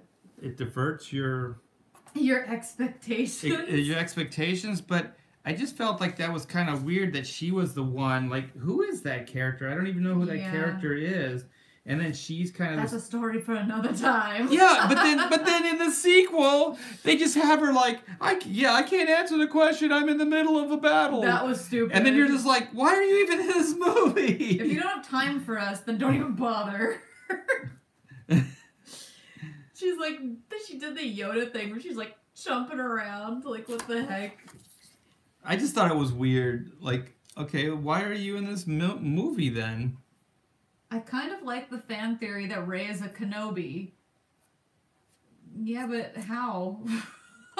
He would be so old. Well, she would be old too. Unless he fathered her as an old man. The problem with Kenobi is that his age because I'm sorry, George, but you messed up. His age from the prequels to the movies proper is not right, because he wouldn't be as old as the actor in the original movie unless he aged like 30 extra years. Because he's not that old when the prequels end. James says, the way to fix it all, next movie starts with Rey waking up from a dream while living as two-bit freighter pilot somewhere on the frontier. Then the plot starts anew. Yes. Let's do that. We should all go see the next Star Wars movie at the same time in our respected areas, then run out of the theaters we're in screaming. Why? And videotape it. Because YouTube would go nuts. Everybody just like does it at the same time. Could you imagine? This is the response. Like, the headlines would be crazy. People all over the country are coming out of the next Star Wars movie screaming. Tag, have you ever seen people over 50 look like they live in the desert for any length of time? Actually, yes, quite often, but he would be closer to like 70. Because he wouldn't actually even be fit. Well, you know what? I don't want to do the math right now. He was in exile for a long time before Luke found him. he could have had a family we don't know about. I guess because it's like, what, 20 years in between? I don't mind the idea personally. I don't mind that it could have been a Kenobi. I just don't understand even the prophecy of the Skywalkers. Are they the Alpha, the Omega? Like, or are they the Omega, the Alpha? Like, I don't know what they are. Like, They destroy and also they build. Well, they don't really build. They just kind of destroy, and then they have somebody in that can stop that person from destroying. Yeah, it takes another Skywalker to clean up the last Skywalker's mess every single time. It would feel kind of fitting, I guess, for a Kenobi to step in and do something, but I don't know. I'm kind of over the whole, like, prophesied families. Like, can it just be a new person? Do we have to keep doing this? No. It has to be Ben Kenobi. Like, I don't really... Oh, Ben from the whatever Dunes? Yes, exactly the same guy. I just know one. Old Ben. You know who I thought got the shaft? We might have mentioned this before, but it's Owen? It's Owen, yeah. Yes, I agree. Owen was burdened with all this. Like, they make it sound like in that movie, like, oh, he's just being overprotective. He's a jerk. His relative is Vader, right? It's his brother. It's his brother. Don't tell me, like, if your brother was Hitler, like, that you would be okay. Like, oh yeah, no problem. And then Hitler's like kid, you have to now raise. You can really tell that George. I'm gonna raise Hitler's kid. Well, George always claims that the prequels were like planned, but you can tell they're not by the simple line that when Aunt Maru goes, he has too much of his father in him. When she says that, and then Owen says, that's what I'm afraid of. Like, would you say he has too much of his father in him if the dad was really that bad? Because that'd be a really horrible thing to say. Like, if your dad was Hitler again. Would they be like, you mean he's an artist? No. I mean, he's a megalomaniac, homicidal frickin'... Yeah, so you can just tell by that one line it wasn't planned. And also, they do this thing where apparently Owen didn't really even know Anakin very well. Like, it's his brother, but it's his half-brother. He didn't meet till his mom died. So he didn't have a relationship with him. But in the original, it seems like it's implied like he had a relationship with him, like he knew his brother. At least to me. I don't know how you felt about it. I just think the movie should have been like just, you know, a buddy film between the two brothers. Anakin and Owen. Oh god. Anakin and Owen. Owen had to essentially it'd be like a raise sitcom a stranger's child. On ABC. Yeah. He and Owen. he basically damned that guy's existence. Like okay, what? Maybe Owen had some dreams. Maybe Owen wanted to go to college. Maybe Owen didn't want to be saddled with like the worst villain that society had ever known raising his kid. Maybe he had some dreams. Well, that's all I'm saying. That's another thing that the prequels kind of crapped on, because it was like the young Owen had been living on Tatooine already, but it seemed in the original context like I don't know, it seemed like maybe they were kind of out in the middle of nowhere to protect Luke, not that he was just born there and stayed there all his life. Yeah. Like he was always going to be a moisture farmer doing nothing. I don't understand. And he was already dating Maru at that point in the prequel, so like she was with him and they're both young, and then it's like, oh, we're going to raise my evil brother's child. I hope you're on board. Yeah, like, I don't know. I just... What's the story there? Yeah, I always just thought, like, that guy got the shaft out of all the Star Wars. And stingy uncle. I still remember seeing the actor at some convention. Like, nobody came up to him. I was like, oh, he's still that guy. Like, no one likes him. I had to go out. I bought one of his pictures. Aww. Had him sign it. I was like, oh. It's okay, Uncle Owen. Yeah, Uncle Owen. I like you. I think you're one of the, I think you're the hero of this story. How you like that? You have to let the boy do what he wants. What? Destroy the universe like his dad? He's got too much of his father in him. Do you know how horrible that is to say? Yeah, I know. That's why I don't want him to go. Let's train him how to fight in the military. Sierra Whiskey says Uncle Owen sold one photo. And it's to me. I'll find that photo. Elizabeth says, there's a theory that Anakin was never the chosen one. That Darth Sidious either, I hate this idea, Elizabeth, either impregnated Beru and threatened her to secrecy, or that he manipulated the midichlorians to give the Jedi's false hope. Oh, you mean Shmi. Shmi. Shmi. Shmi. Is that your Captain Hook? Yes. Shmi.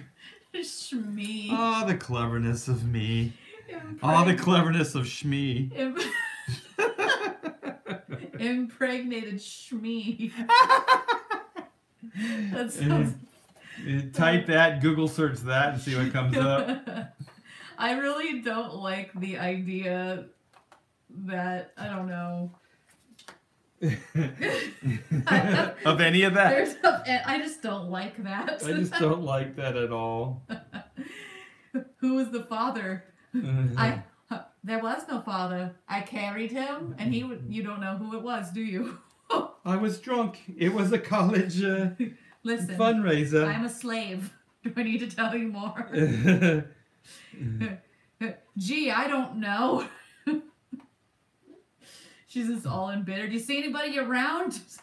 Okay, I'm going to say this too. I know I've said it before. Okay, Anakin was a slave, raised a slave. I was like, you know what? If I was raised like Anakin, I would have loved it. Like, that guy had a hot pod, you know? He had like a robot that he could tool. Like, he not only had a robot, but he also had money for parts and stuff. Like, how'd that happen? They also owned a house, or they had a place to live in, which didn't seem, by Star Wars, nice. By Star Wars standards, it didn't seem like a bad place. Enough food to share with guests. I mean, they fed that whole group during the sandstorm. Yeah, so I don't know. Also, like, it's weird because they were slaves, and they said Anakin was working at the shop with Watto, but Shmi was just hanging out at home. Like, what does she do as a slave? Live as a housewife? Because that's, I don't know. Yeah, Shmi didn't seem to have a job, did she? No, for being a slave. And then Anakin's like, I built this droid to help her around the house. A slave needs help around the house? Wait a minute, a slave has a slave? Slave a slave. Slave a slave. Yeah, it doesn't really work. They had a pretty good life going on. Yeah, I watched that movie and I was like, what? This is cool. Like, he didn't just have a pod, but he got to race in the pod too. Like, yeah. You realize how much money people that you have to be a race car driver? Like, it's not a cheap hobby. Let's just say you have to be a millionaire to race cars. And this kid is like tooling around in like the coolest car there is. It's working. It's working. And on top of that, like it was like the hottest thing in that like area. Like, everybody showed up at those races. Like, do you see that crowd that was watching that? Yeah. That kid was a celebrity. All the neighborhood kids gathered and were like, this thing's cool. Yeah, it didn't seem... Yeah, his life stunk. And then, like, what happens if you walk out of bounds? They blow you up. Like, we never see that happen. It's just, like, delivered like a throwaway line. Incredible Hulk... Oh, sorry, go ahead. Oh, no, I was just thinking, like, as a kid, you know, I didn't have any money. I was pretty much poor. Even if there was a threat of that, I still would have thought it was cool. Yeah, like, he had a pretty good life. Yeah, I would still go, I could get blown up? Yeah, well, so what? I'm a slave, who cares? My future looks pretty bleak anyway. I mean, also, like, I know that he was a slave, so they were implying that Watto owned him, but he was teaching him a trade. Yeah, he had a job, he had a purpose. More than I had. Yeah, he wasn't abused. No, he was like lounging about the shop, and then Watto's like, go get to work. Like, he wasn't even really mean to him or anything. Yeah, it looked pretty casual. He seemed like I don't know. I'm just saying, I wouldn't. It doesn't look like that bad of a childhood. Yeah. And I guess that's maybe... I want to rescue my mom from what? Yeah, she seems okay. She's got a roof over her head. She's got food. She's got a kid. She seems like she's kind of living a middle class life as a slave. Yeah. Like, and maybe that's a part of the problem. Like, why nobody really felt his plight or like empathized with him at all, because it's better than a lot of people's lives. I don't know. You didn't feel like he needed to escape. No, exactly. Or to rescue his mom. Even Luke felt more dire because he was in like, they made it seem like okay, Anakin was living in the middle of Tatooine, but was in a market, and they show that there's commerce and stuff, and that he has this potential of being a pilot, and there's these races that like he has a future. Luke, like they show him in the middle of nowhere, like all alone. He almost, you feel for him more. Yeah, he had one friend, and his friend goes off to war, and he's left behind. So the only way to get off that rock is really to join the military, which is kind of like, some places in the States here that there's just not a lot of opportunity, there's not a lot of jobs and stuff like that. So it was relatable for a lot of people that there's just no opportunity there. And there's a war going on, so you can see why his family wouldn't want him to, but he wants to be part of it. And yeah, it's more interesting. It's all relatable. That kid in Phantom Menace, that was not relatable. You know, when you were a kid and you got offered to do like professional racing, but you broke your last ship. You know, when you were a kid and you had like a cool robot and like and a hot rod. It was just, and a job. Yeah, it was a real struggle. The kid didn't seem tortured either with that job. Like, he seemed okay. He seemed fine. Are you an angel? That's Taylor's favorite line. Because she's like, what's that? And he's like, his explanation is that angels are a real thing, but they're like an alien. Are you an angel? What's that?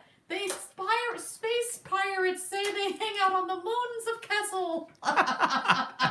Like, I don't think that's what an angel is, Annie. Did you just make that up? My mother told me that. Are you a chicken? Like, he just doesn't know anything. He's just been homeschooled. Oh, God. Ew, that movie. I'm not putting down homeschooling. I'm just saying that Shmi would have been the one that would have been homeschooling him. She didn't seem like she had a lot of life experience. Oh my gosh. Are you an angel?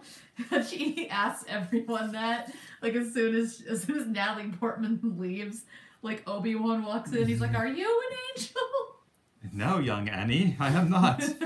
That's funny though. Why is it funny?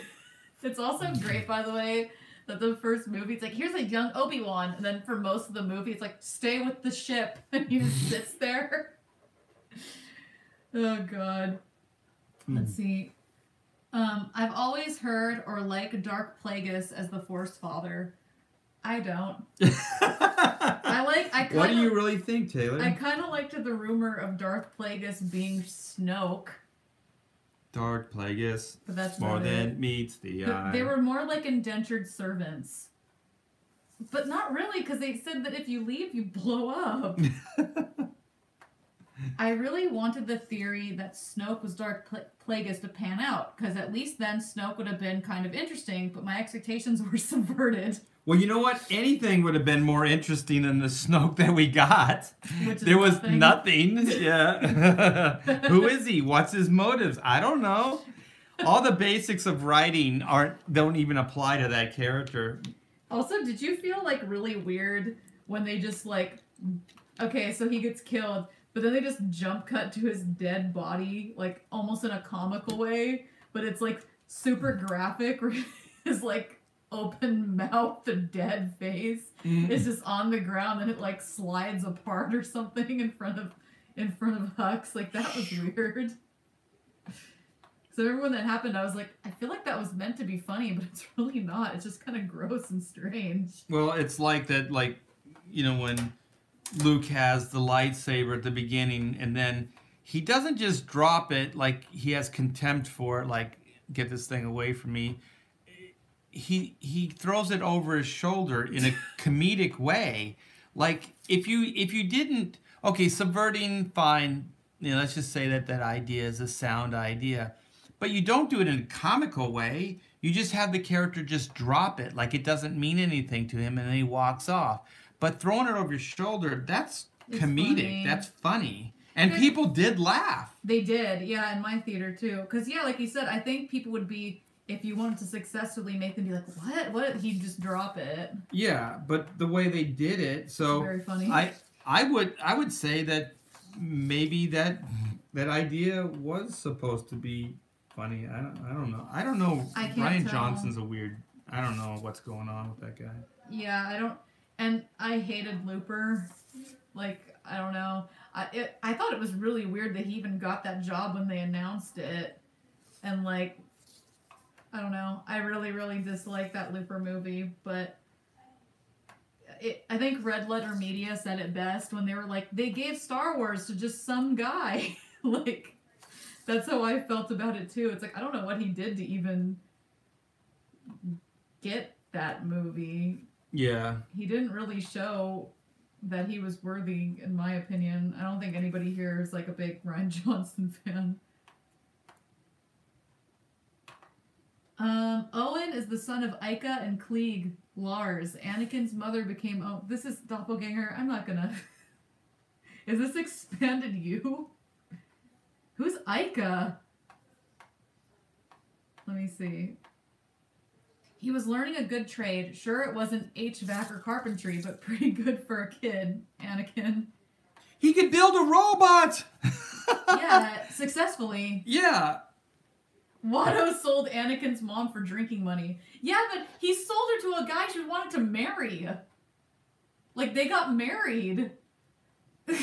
Yeah, and she was taken care of. And she had kids with him. I think she was happy. Yeah. Owen is this... Okay, I'm not going to read... Wait a minute, she had a normal, pretty much normal life, except for the sold to whatever. That's another thing. Because, like, they go there to Watto, and he's like, I sold her. But when they get there, the guy's her husband. And she had Owen with him. So it seems like she had a happy life. It's really weird to have, like, a storyline about a slave, but then, like... Domesticate her, like, in a normal way. In what way in life was she a slave? Yeah. She was taken care of. Yeah, like... She got to marry. Was Watto paying for that house? Like... Who paid for the wedding? He's like, I'll sell her to you, but then I insist on paying for the wedding. Did he raise her? Like, is he just her adopted dad? And he's like, he doesn't want to seem too attached, so he's like, she's my slave. That'd be weird if that was, like, her dad was Watto. Well, like, he pays for, because he's like, she's He my doesn't slave. even, he's not human, though. But he pays for, like, her house. Well, maybe he adopted her, but he was like, I gotta make it seem like I'm just, like, this harsh businessman. But then he's like, you go and live in this house. and live a, you know, like you said, middle-class lifestyle. I order you to make dinner for yourself. Have you seen the parodies of the prequel trilogy posted on Oralnaut's channel? They're redubs, so the Jedi are all junky party boys, and the Sith are responsible businessmen. It's hilarious. That's funny. TC says, I'm thinking you're talking about Anakin. All he needed was a good Big Brother program on that planet to keep him on the straight and narrow. Yeah, that's what the Jedi were supposed to be. They messed him up more. I know. Well, that's what I'm saying. Yeah. If I was homeschooling a kid and they got on my nerves, I would teach them something like that. It's no different than Santa. Just when someone asks them about it, they'll blow up if they wander away. If you run away, you're gonna blow up. Oh, mother. Drop it like it's hot. Only the idiots laughed. I knew from that moment that film was a trash fire. I think there was a lot of nervous laughter, though, when he dropped the lightsaber. Oh, yeah. Because, like, people weren't laughing necessarily because it was funny. I think a lot of people laughed nervously because they were like, this is weird because I didn't know how to feel about it. Yeah, I didn't laugh. I thought it was really. I knew what they were going for. Like they were obviously to subvert. Like, oh well, he's supposed to do something great with this, but then he just drops it. But yeah. Obi-Wan was a bad influence, says Sierra Whiskey. Oh yeah, he was. I think because he placated really. I think all the Jedi themselves were kind of like, I don't know. They're like, we're not going to teach you, but you can hang out with us. And I don't know. The prequels are pretty bad in general. Never forget. It's like they couldn't. I don't know. It was really strange how they insisted that they couldn't teach him, but then it's like, well, the plot demands that he be here, so here he is, I guess. They're weird. They're weird movies. Did you, when you first saw them, Art, did you immediately know they were bad, or like the prequels? Lucas prequels? I took my daughter to see the first one. She fell asleep in the pod race, and she was into that Amidala. Like I don't know, man, the window dressing and the art direction on that character was pretty solid in that first movie. Yeah. And they dropped that quickly. Yeah, so she had all the dresses and all that stuff. Aww. And so then when she saw the movie, yeah, she fell asleep in the pod race. So I just thought if you have a kid that falls asleep in a Star Wars movie, then you're probably failing to make a good movie. I agree. And so I did kind of like it at the time, but when I got back, I kind of wanted to see it again because I was thinking, is it as good, or I just wanted to see like a Star Wars movie. You know what I mean? Like no matter what. That's how I felt. Yeah. And so then when I saw it again, I was like, yeah, it's not that strong. And so yeah, so I did that. I went and saw the second one when it came out. It just made me realize that these are not going to be good. And then by the time the third movie came out, I didn't go see it. I just didn't go see it at all. I'm a huge Star Wars fan from the original, and I didn't go see it. So that's pretty bad. There's actually more bad Star Wars movie than good at this point, which is weird to think about. That's how strong the fan base is. Yeah. I think tickets for the new Star Wars Celebration just came out, but it's not in California. Well, that stinks. Let's see. For us. I was hoping one of the porgs was going to light up the saber when they were jumping on it. How would have Luke felt then? I don't know. Luke's character was very strange in that movie. And did that milking of that sea cow thing really have to happen? They flew that puppet out there just so that could happen. Rian Johnson really, really wanted that scene to happen. It had to be practical too. It's his opus. Wouldn't you know midway you're making a huge mistake when they're like, it's really dangerous, we gotta figure out to put this on the rocks, and you're like, we gotta do this. It's worth it. Really? This? None of you believed my vision. Like, it was all just a big test to him. Rian Johnson lost a whole team of filmmakers on the island of whatever. There's like a storm and they're trying to put it up. They were trying to put up this puppet. That puppet's worth $3 million. You get it back. It's floating out to sea. He was so proud of that thing in that behind the scenes that it almost felt like an SNL skit. Yeah. And it looked disgusting. This is where the blue milk comes from. Phantom Menace is weak. Clones is a little better, and Sith is almost decent. When taken on their own, viewing the Clone Wars series between 2 and 3 really saves the trilogy. I don't think it saves it. I may have given up on modern Star Wars, but there are more than enough old novels, films, and games to enjoy. That's how I feel about it. The look on Luke's face when he's chugging that green milk is so sinister. Sierra Whiskey. You want a drink? No, thanks. I'll pass. Let's see, Doppelgamer. StarWars.com. Owen Lars was a young adult when his father, Klieg, married Shmi Skywalker, a Mos Espa slave he purchased and then freed.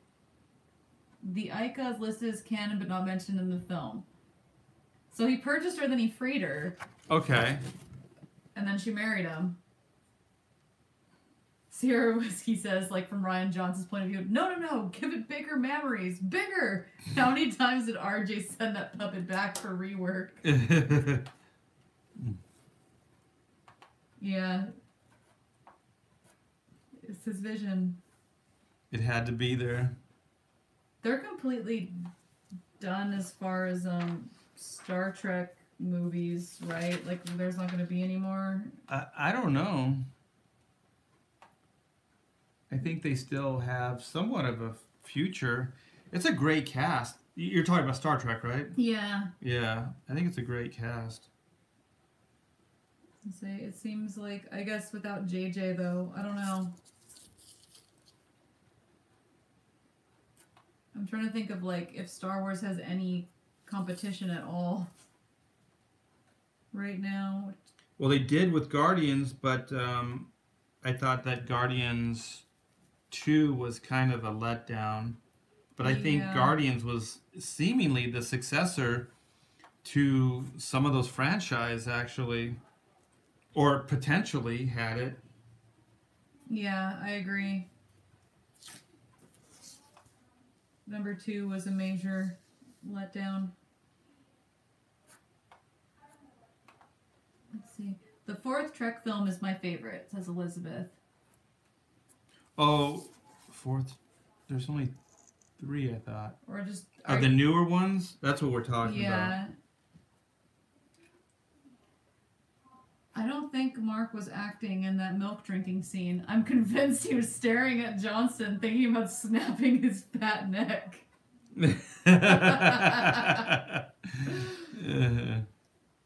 I think one of the Star Trek movies is in limbo because the cast is holding out for more money. I don't know. I mean... That cast, those guys are huge now because like that Zoe was kind of she had a couple successes but not a lot, and then even was it Carl? What is the Urban guy? What's his name? Yeah, Carl Urban. Is it Carl Urban? Yeah, he had some success but not huge, and now he's a bankable star, and then of course the guy that plays Kirk. Yeah. I didn't realize till you Chris said it. Pine. They've all been in this for like a long time now because they started off. I mean, Zachary Quinto and stuff, like they were like marketable at the time, but like you said, like now they're all way bigger. Well, Zachary, he was at the time, wasn't he just off the success of was it Heroes or whatever that show was? What was the show? Yeah, he was in... That was, like, his main thing. That's weird to think about. Yeah, he was a TV guy. He's pretty good. Oh, he's great in that. He'd pick some weird projects, but I think he makes a very good Spock. He was almost, like, born to play that role, because he's not, a real, like, leading guy, good-looking. Yeah, kind of interesting looking, though. Yeah. Carl Urban is awesome. We need 100% more Dread with Carl. I agree. I love that movie. That movie is really good. I like that movie.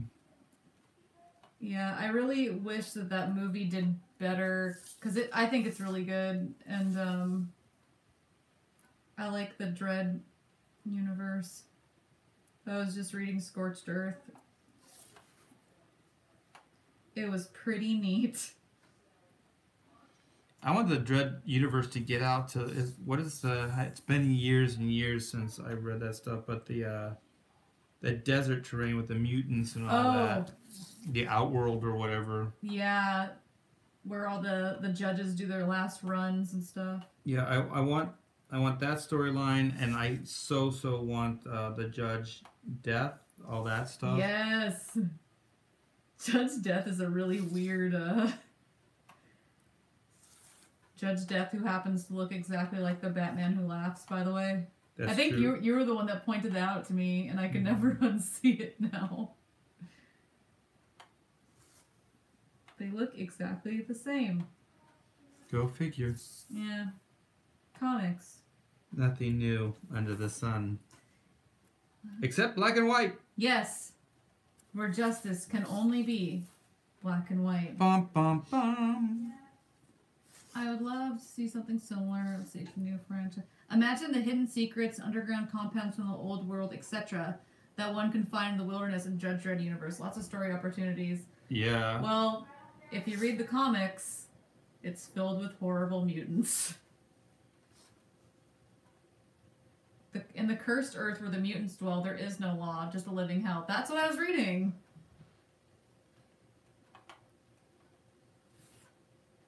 Dredd is, I don't know, it's an interesting setting and idea.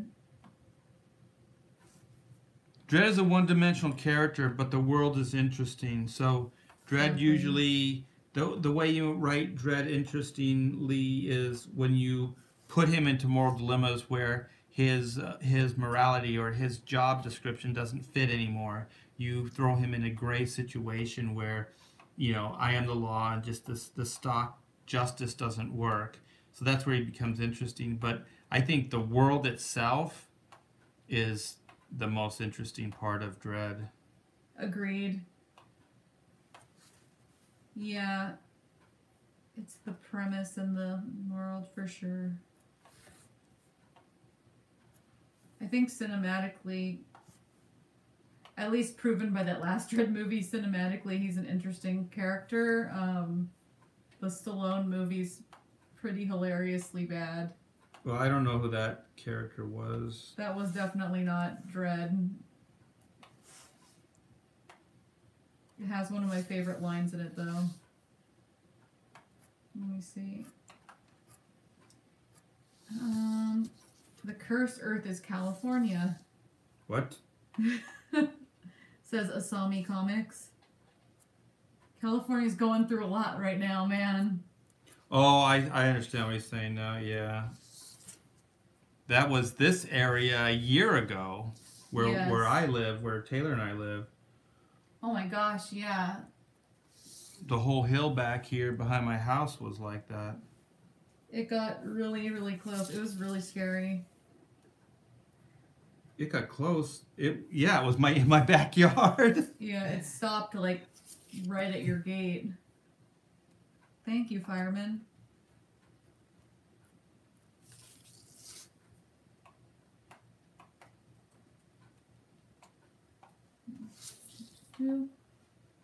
I just love hearing Stallone spout like, I am the law. I am the law. I am the law. Carl Urban is the best Dredd. He brought out a lot of Dredd in a subtle way. The only thing I didn't like in that movie, and I'm probably the only one, I still didn't like the motorcycles. I thought the motorcycles were a little punky. The newest one? Yeah, in the Carl Urban version. I can barely even remember what that motorcycle looked like. Those things have those big old tires and those things like little two-wheeled tanks.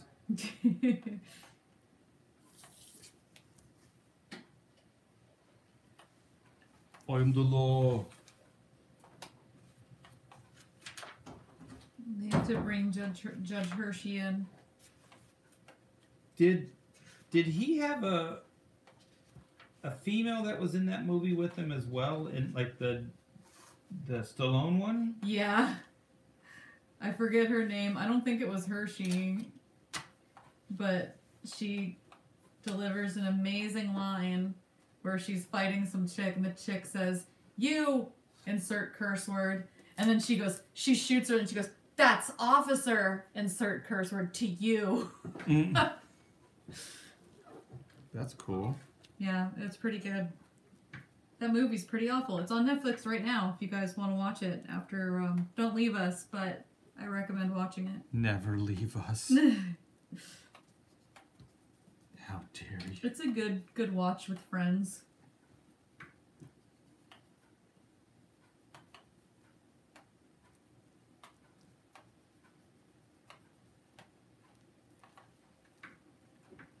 Let's see.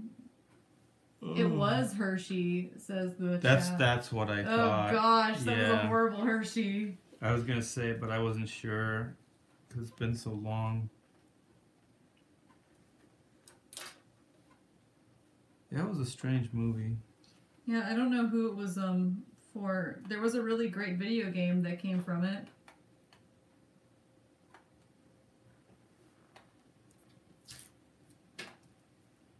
From the movie? Yeah.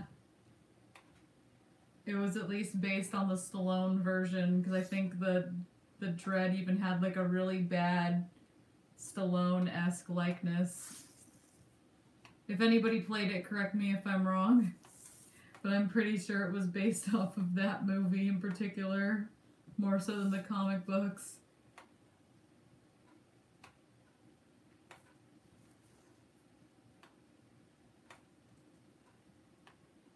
Oh my gosh, I'm trying to use this line tool.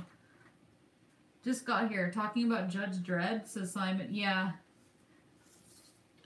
Always dread 24 hours a day. All dread every day. I had that game. It was solely based on that movie, says Asami. That's what I thought. I remember seeing ads for that video game in the back of X-Men comics, says Sierra Whiskey.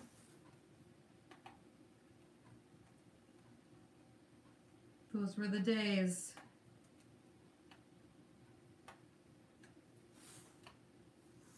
Oh man, you know what we haven't talked about, Art? What's that? This is a major departure, but have you seen the teaser for the new Toy Story? No, you were talking about the other day. How good is it? It's like a non-teaser. It's kind of weird, actually. It's totally cashing in. Not that like the last one didn't do this, but it's totally just cashing in on like nostalgia. Like the promotional poster they released, I don't know if you guys have seen it, is really weird. I didn't think it was real.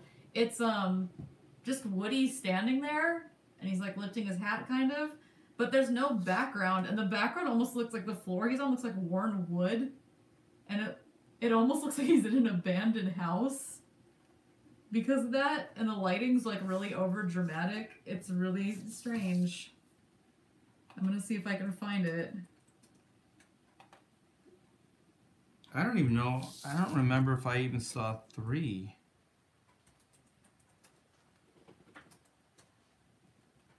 It's, if you saw Toy Story 2, you pretty much saw Toy Story 3.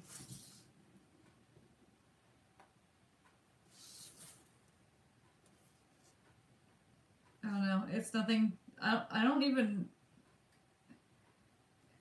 know what's there's really left to tell. Well, they can't tell Andy's story anymore, right? I mean, no. Is this one supposed to be a prequel about like the mom or something? Is that the one? Am I thinking this right? Where it was like how that family got Andy and... I don't actually know. If any of you guys... Am I just making that up? Where did I hear that? I don't know, but I like that idea. But then you wouldn't have Buzz in there, like, because Buzz's story starts with Andy's... Okay, I want to show you this poster. It's just kind of like a that's the poster. It's just him, like, tipping his hat with, like, a brown background. Yeah. I don't know. It doesn't do anything for me. Boy, howdy. I think Pixar's just kind of, like, I don't know. Done? Yeah. Let's see what people wrote about it. Featuring a lone Woody giving a goodbye hat tip against a plain background, it definitely lends some credence to the idea that the film might be a little melancholy. After Tim Allen said he couldn't even get through the last scene during recordings. Gee, that sounds like fun. Tom Hanks said the ending of the movie is impactful and called the movie a moment in history. Isn't that what they were banking on with like the last movie anyway? A moment in history? I mean, we could say that right now is a moment in history, technically. Yeah, our history. No buzz, no deal, says Sierra Whiskey. I know, right? Like, you know, that's the underrated, I think, performance in that movie to begin with. I don't think Tim Allen gets a lot of cred. That dude had like a tough role. Yes, I would say tougher than Tom Hanks in a lot Yeah, of because ways. he also has like, it's a dual role. Like he finds out that his life was a lie. Like he's just a toy. Like, you know. I'm Mrs. Nesbit. I'm Mrs. Nesbit. That's the best scene in the movie. He's drinking tea with the daughter or the little girl, right? With his arm off.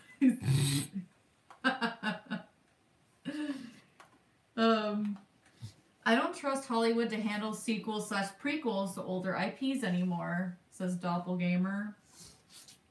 Probably wise. But the thing is, like, Pixar's been doing it to themselves for a while. Like, I remember a time when they said that they were never gonna do sequels. And they did one. And now they've done several, and all of them have been kind of bad. Like, is there one you can think of that was good? Like, the second Toy Story wasn't bad, but I don't know how you felt about it. Yeah, I didn't hate it, but I didn't think it was great either. Do you have a favorite Pixar movie, Art? I actually like that movie Up. I think that's probably my newest favorite Pixar movie. For a long time, it was The Incredibles, and they should have I think they should have let that one go. I didn't think the sequel was worthy. I agree with you 100% on that one. It was actually a little sad, I thought. Not in the way that they meant it to be. You know what's like an underratedly weird element to that movie? And like, I know it's something that no one can really help, but like, it was really jarring seeing that movie and hearing how much older the two main voice actors sounded. And I know it's not their fault, like time has passed, but there was something really kind of weird about Mr. Incredible sounding that old all of a sudden. Well, I felt that way about Star Wars when they had James Earl Jones's voice doing Vader. I thought it wasn't that strong. And like, I know that's something you can't help, but it's weird for sure. I agree. Because I remember when I first heard that, like even in the trailers, it was very kind of sad. And the first thing I thought of was, uh-oh, they like waited too long.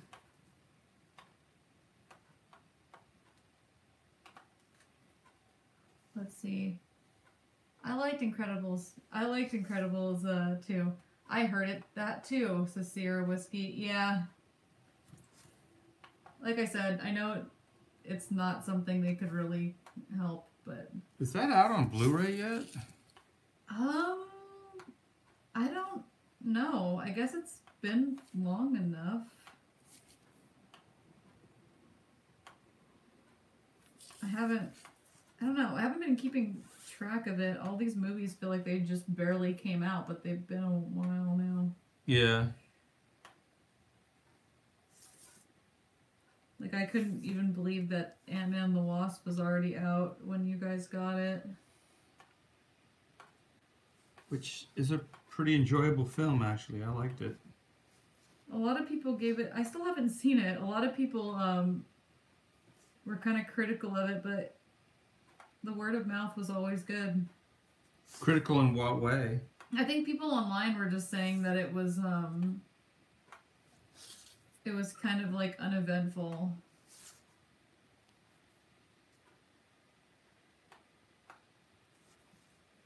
Which I don't know.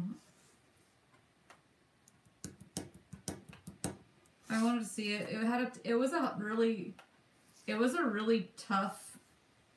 That last Avengers movie is a really tough act to follow, I think. Yeah.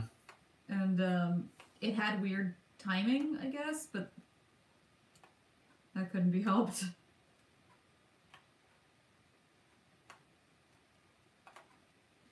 The Vader scene in Rogue One made that movie. We're back to Rogue One. I wish that scene was 20 minutes long with Vader wrecking the whole ship. Yeah, it's awesome. Yeah, it's the best part.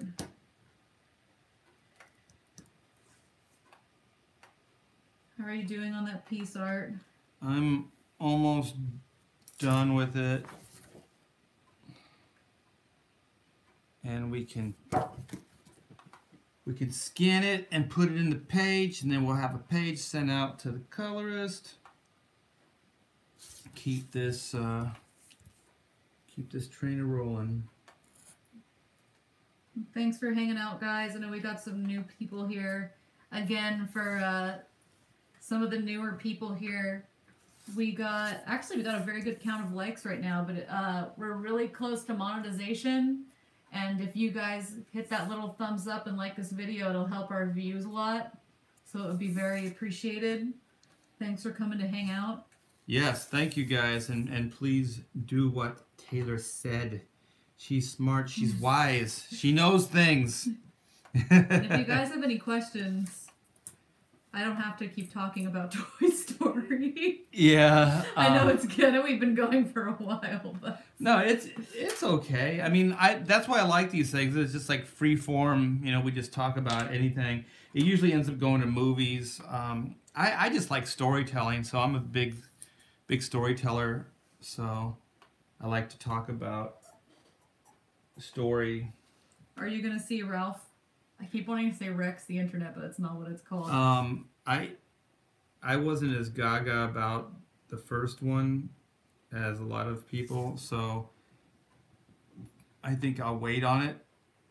How about you? Yeah, I don't know.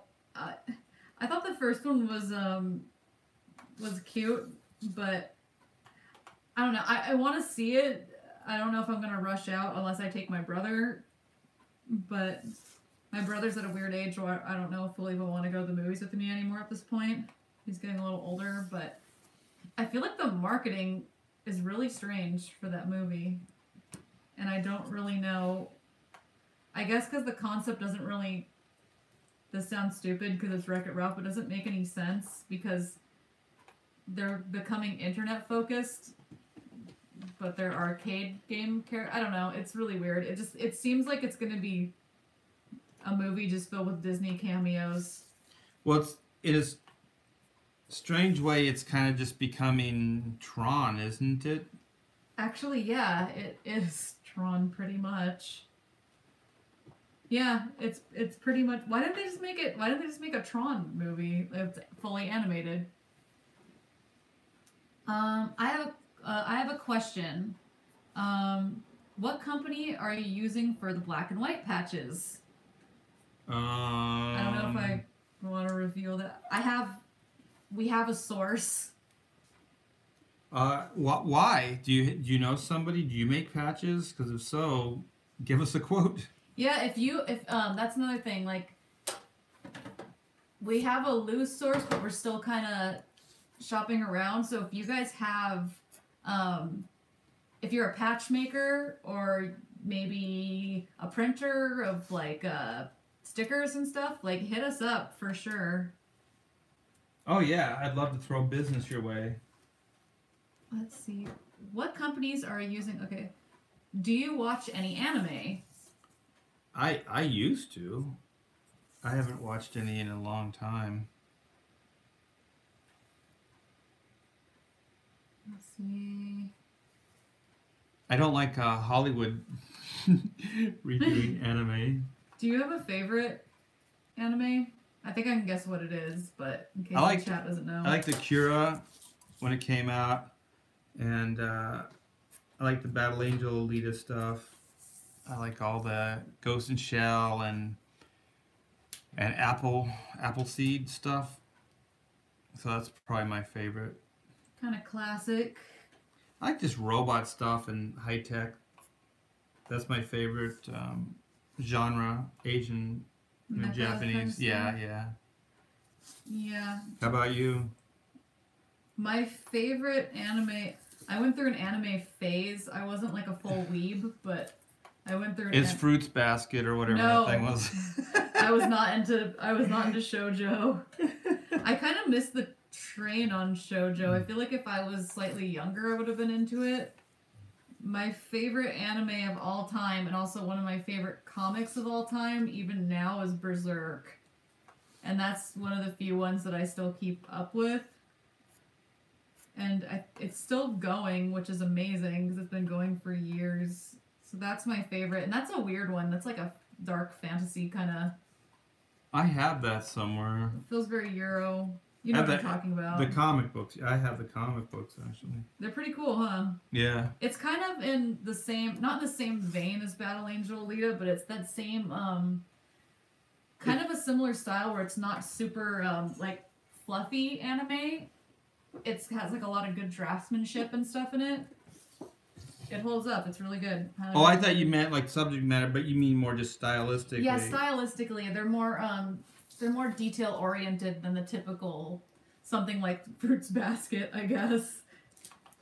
It's weird when you say anime because it's such a broad spectrum of things of what you could mean, where you're like, do you like anime? It's like somebody could say yes and mean like host club, or they could mean like Ghost and Shell. Yeah. There's a lot of things to choose from. Nathan says Akira, Spirited Away, Robotech, and the Macross saga. I like the Macross stuff. Yeah, well, if it's anything by Miyazaki, it's for some reason I always put that in its own category. Same. Yeah, I always think that stuff is I don't know if notch above it is the right word, but I just never classify it as that. Oh, Art, have you ever seen, someone asked, and I think if you haven't seen it, I have it. I think you should watch it. Have you ever seen Last Exile? No. I love Last Exile. I have to bring it in. It's a really, I don't think it wasn't ever a manga, but it's like a limited series, and the art direction's really, really cool. It's kind of a, like, mecha and fantasy. It's kind of like a World War, like, II aesthetic. It's really cool. Ooh, I like that. Let me see. Yeah, I think that sounds cool. You would be into it. Yeah, that sounds like something to look forward to now. I'll bring it in. Let me see. I need raccoon patches, says Sierra Whiskey. Oh, he wanted to know who we were. Yeah, we can get you that information. We're not necessarily going to go with them, but we did have prices. And to be honest, I still think they're a little high, but we can give that information to you. Yeah, for sure. I can send you a link. Let me see. James says, we could talk about Comicsgate, or not. Maybe there's something we can get Art into a full-fledged rant about. Oh my gosh. What is it, 4:15? Do we have time for this? Should we maybe just hang out till 4:30? Yeah, let's do that. And maybe I could get into this. Oh shit. Shoot. Shoot. Poo-poo. I'm looking for another image. Can you please go to that drawer there, and I'm sure they're tired of looking at this image. I'm going to put another image here and then... I got a feel... Yeah, just grab them all and bring them over. Thanks. Is there like Love by 17 boards too? Let me see. Yeah. Just anything? Yeah, there's two of them. I think there's two black and white boards there. I thought. I got this patch. Is there the one with that white drawing on it? Yeah. I didn't see it right away. Cool. Yeah. I don't really. I guess the reason I've been avoiding it because I don't really know. Is this centered? Let me see. It's a little. I mean, it's good. Up, down. Here. I'll move down a little bit. And yeah, I know that is this is we're relating it to like Ethan's leaving Comicsgate, right? Is this what we're talking about? Well, Any Dynamo says Ethan's back apparently. Oh, okay. I mean, I don't know. I know that there's kind of a weird shift going on right now, and that's about it. Yeah, so I don't know if it's a non-issue, then I won't even talk about it. I just know I've gotten a couple DMs. You guys seem concerned. I don't know. I feel the same way I've always felt about it. I don't. My opinion on it hasn't changed at all. Mm-hmm. I think we're all individuals that are grouping together to try to make good comic books for people, and I don't think any of that's changed that I've heard. So I think the biggest struggle, I guess it was that Ricada Law episode where they were kind of talking about, like, there's, I guess, two factions of Comicsgate, and so there's the one that believes that it's like a ground movement to try to change comics back to a more, I guess, traditional comic storytelling way, less political. I think comic books in there have had political storylines and stuff, but I don't think they were necessarily agenda driven. Yes. But I think that maybe more of the Marvel books are kind of agenda driven, or at least seemingly agenda driven. So so I know there was a lot of backlash, and that's why a lot of the community came together to kind of rail against that. And well, Any Dynamo says, just forget about the drama of the past week. And Sierra Whiskey says, EVS said he's back in after Stanley, after hours after Stanley's passing. I think that's what you're trying to say. And he said that's really it. Okay. Yeah, I talked to Ethan, and it doesn't seem like anything's really changed. I think he created all caps to possibly get into publishing. I don't want to talk for him, but I think I've heard him say that in public forums as well. So if he's going to create a publishing company, and it's a good deal for like us, meaning Taylor and I, I'm definitely on board.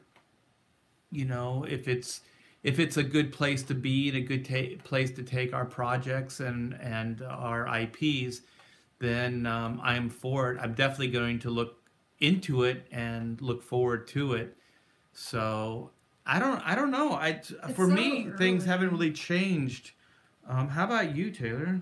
I mean, it's so early. I just feel like I'm not really that informed on what it really means, like what it all really means yet. Yeah. So, not to speak like for you, but I don't really even know where this whole thing stands, I guess. Like, now people are saying it's a non-issue, so now I really don't know like how I feel about it. Yeah. I don't either. It just seemed like there's a little bit of growing pains between kind of what was always considered the original group and then the comic creators that came in.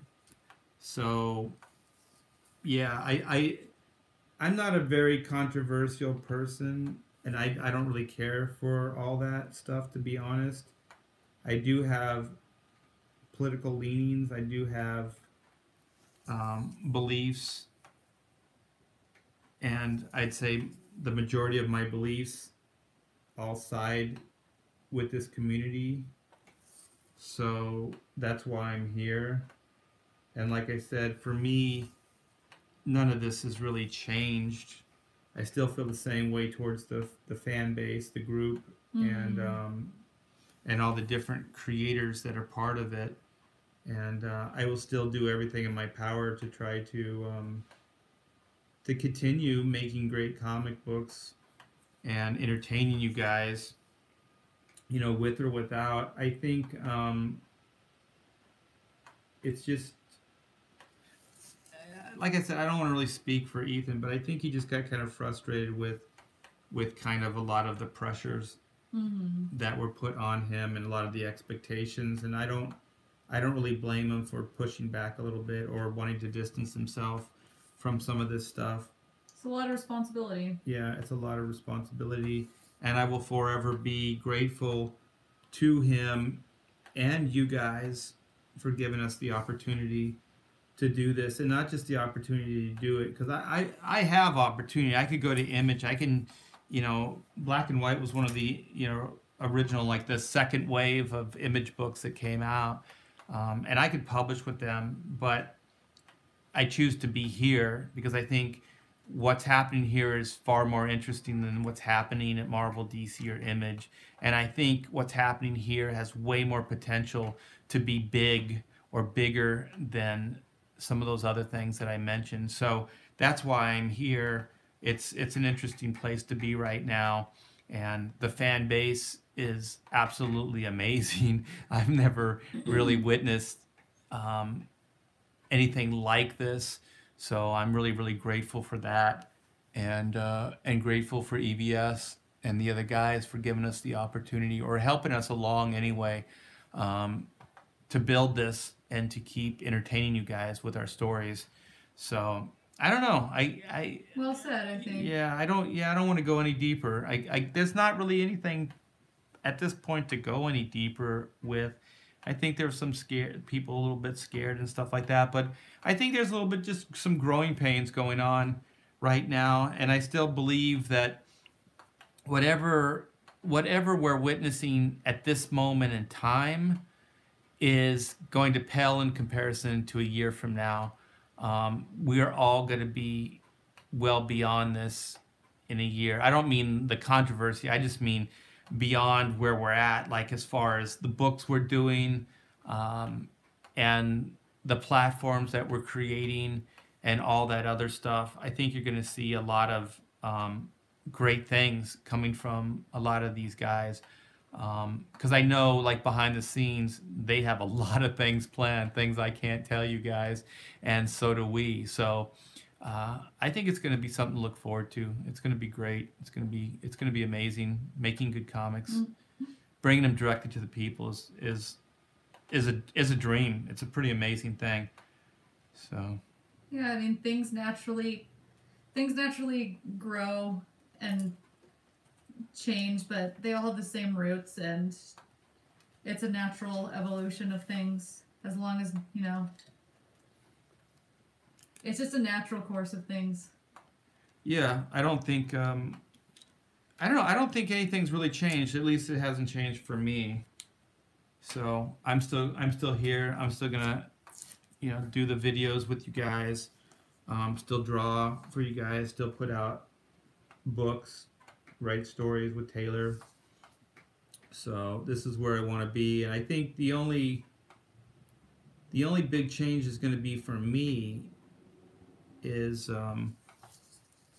if the community just doesn't want to hear my stories or read my stories or you know, look at my artwork and stuff like that. So I think that will be the biggest decider for me.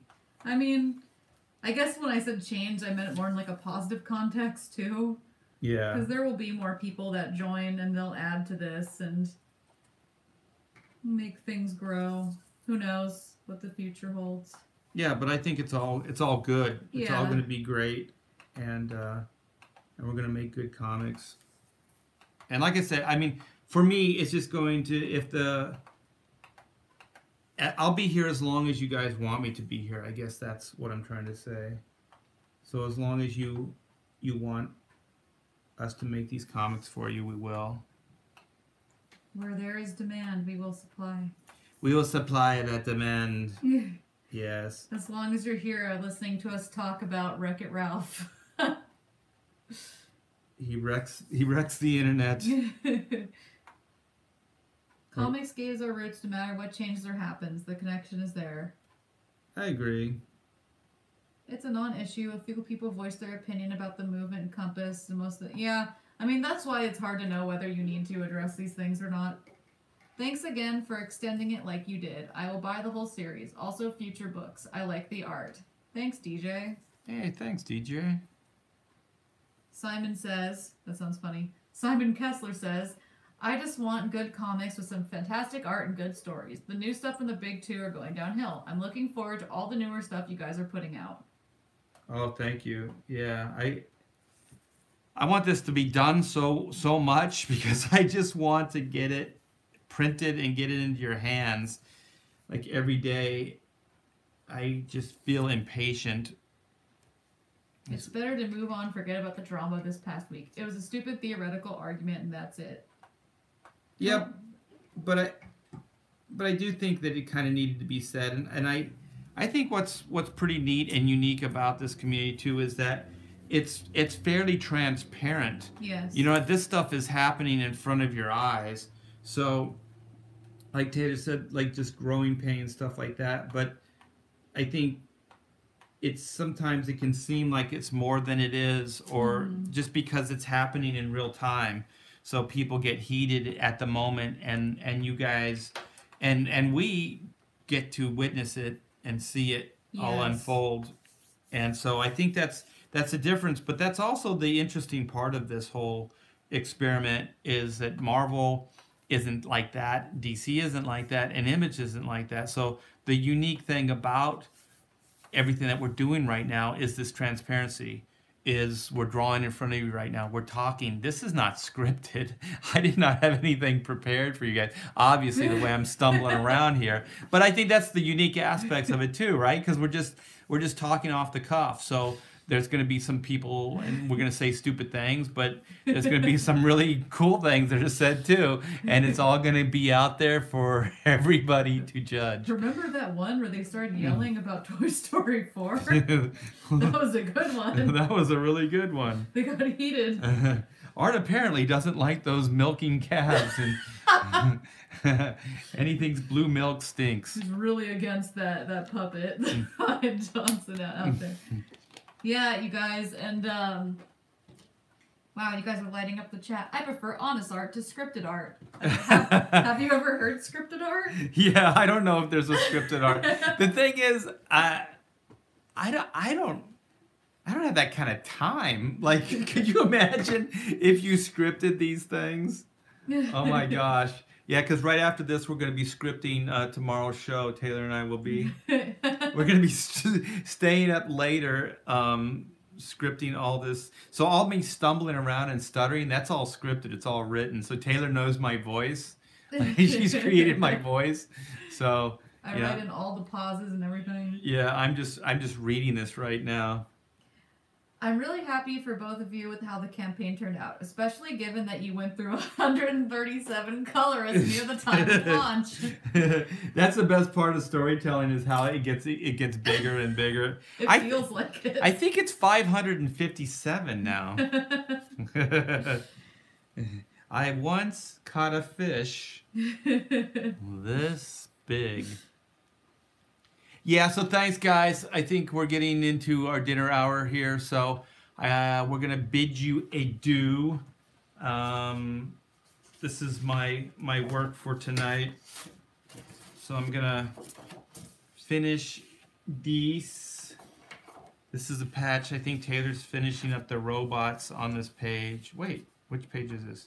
Oh, no, this one's already colored. This is a patch for a patch for the colorist. Sweet. And so this is a spoiler alert, but I'm not going to tell you what's happening to lead up to this, but Reed gets jacked. Black jacked. Black gets jacked. I see. And this was some stuff from yesterday. I'm going to move this ear in and this jawline, but there's that, and then here's another patch here. So we got some work to do. I think I got a couple other patches I got to start. And then there's going to be some full pages, whole new pages that I'm going to pencil up for you guys for Black and White Remastered. I think there's total of, gosh, like 12 brand new pages. So I got to get on that, but it's all good. It's all fun. So the new, what is it? The new face of Comicsgate. I'm all in. Yeah. Enjoy your meal. Thanks for streaming. Oh, you're very much welcome. So thanks, guys. And where's the center of this? Is it over here? Yeah. Looked pretty centered to me. Okay. I'm still learning. I'm still figuring this stuff out. So thanks, guys. Yes. So subscribe. Like, subscribe, hit the bell for notifications. Remember, we're almost monetized, so if you could like this, it'd be a lot of help. We also have a donate button. If you guys wanna tip us for our time, it helps us grow and justify the channel. I can't see the X on this because it's in the white zone. And remember, Black and White is still on Indiegogo and in demand, so check it out.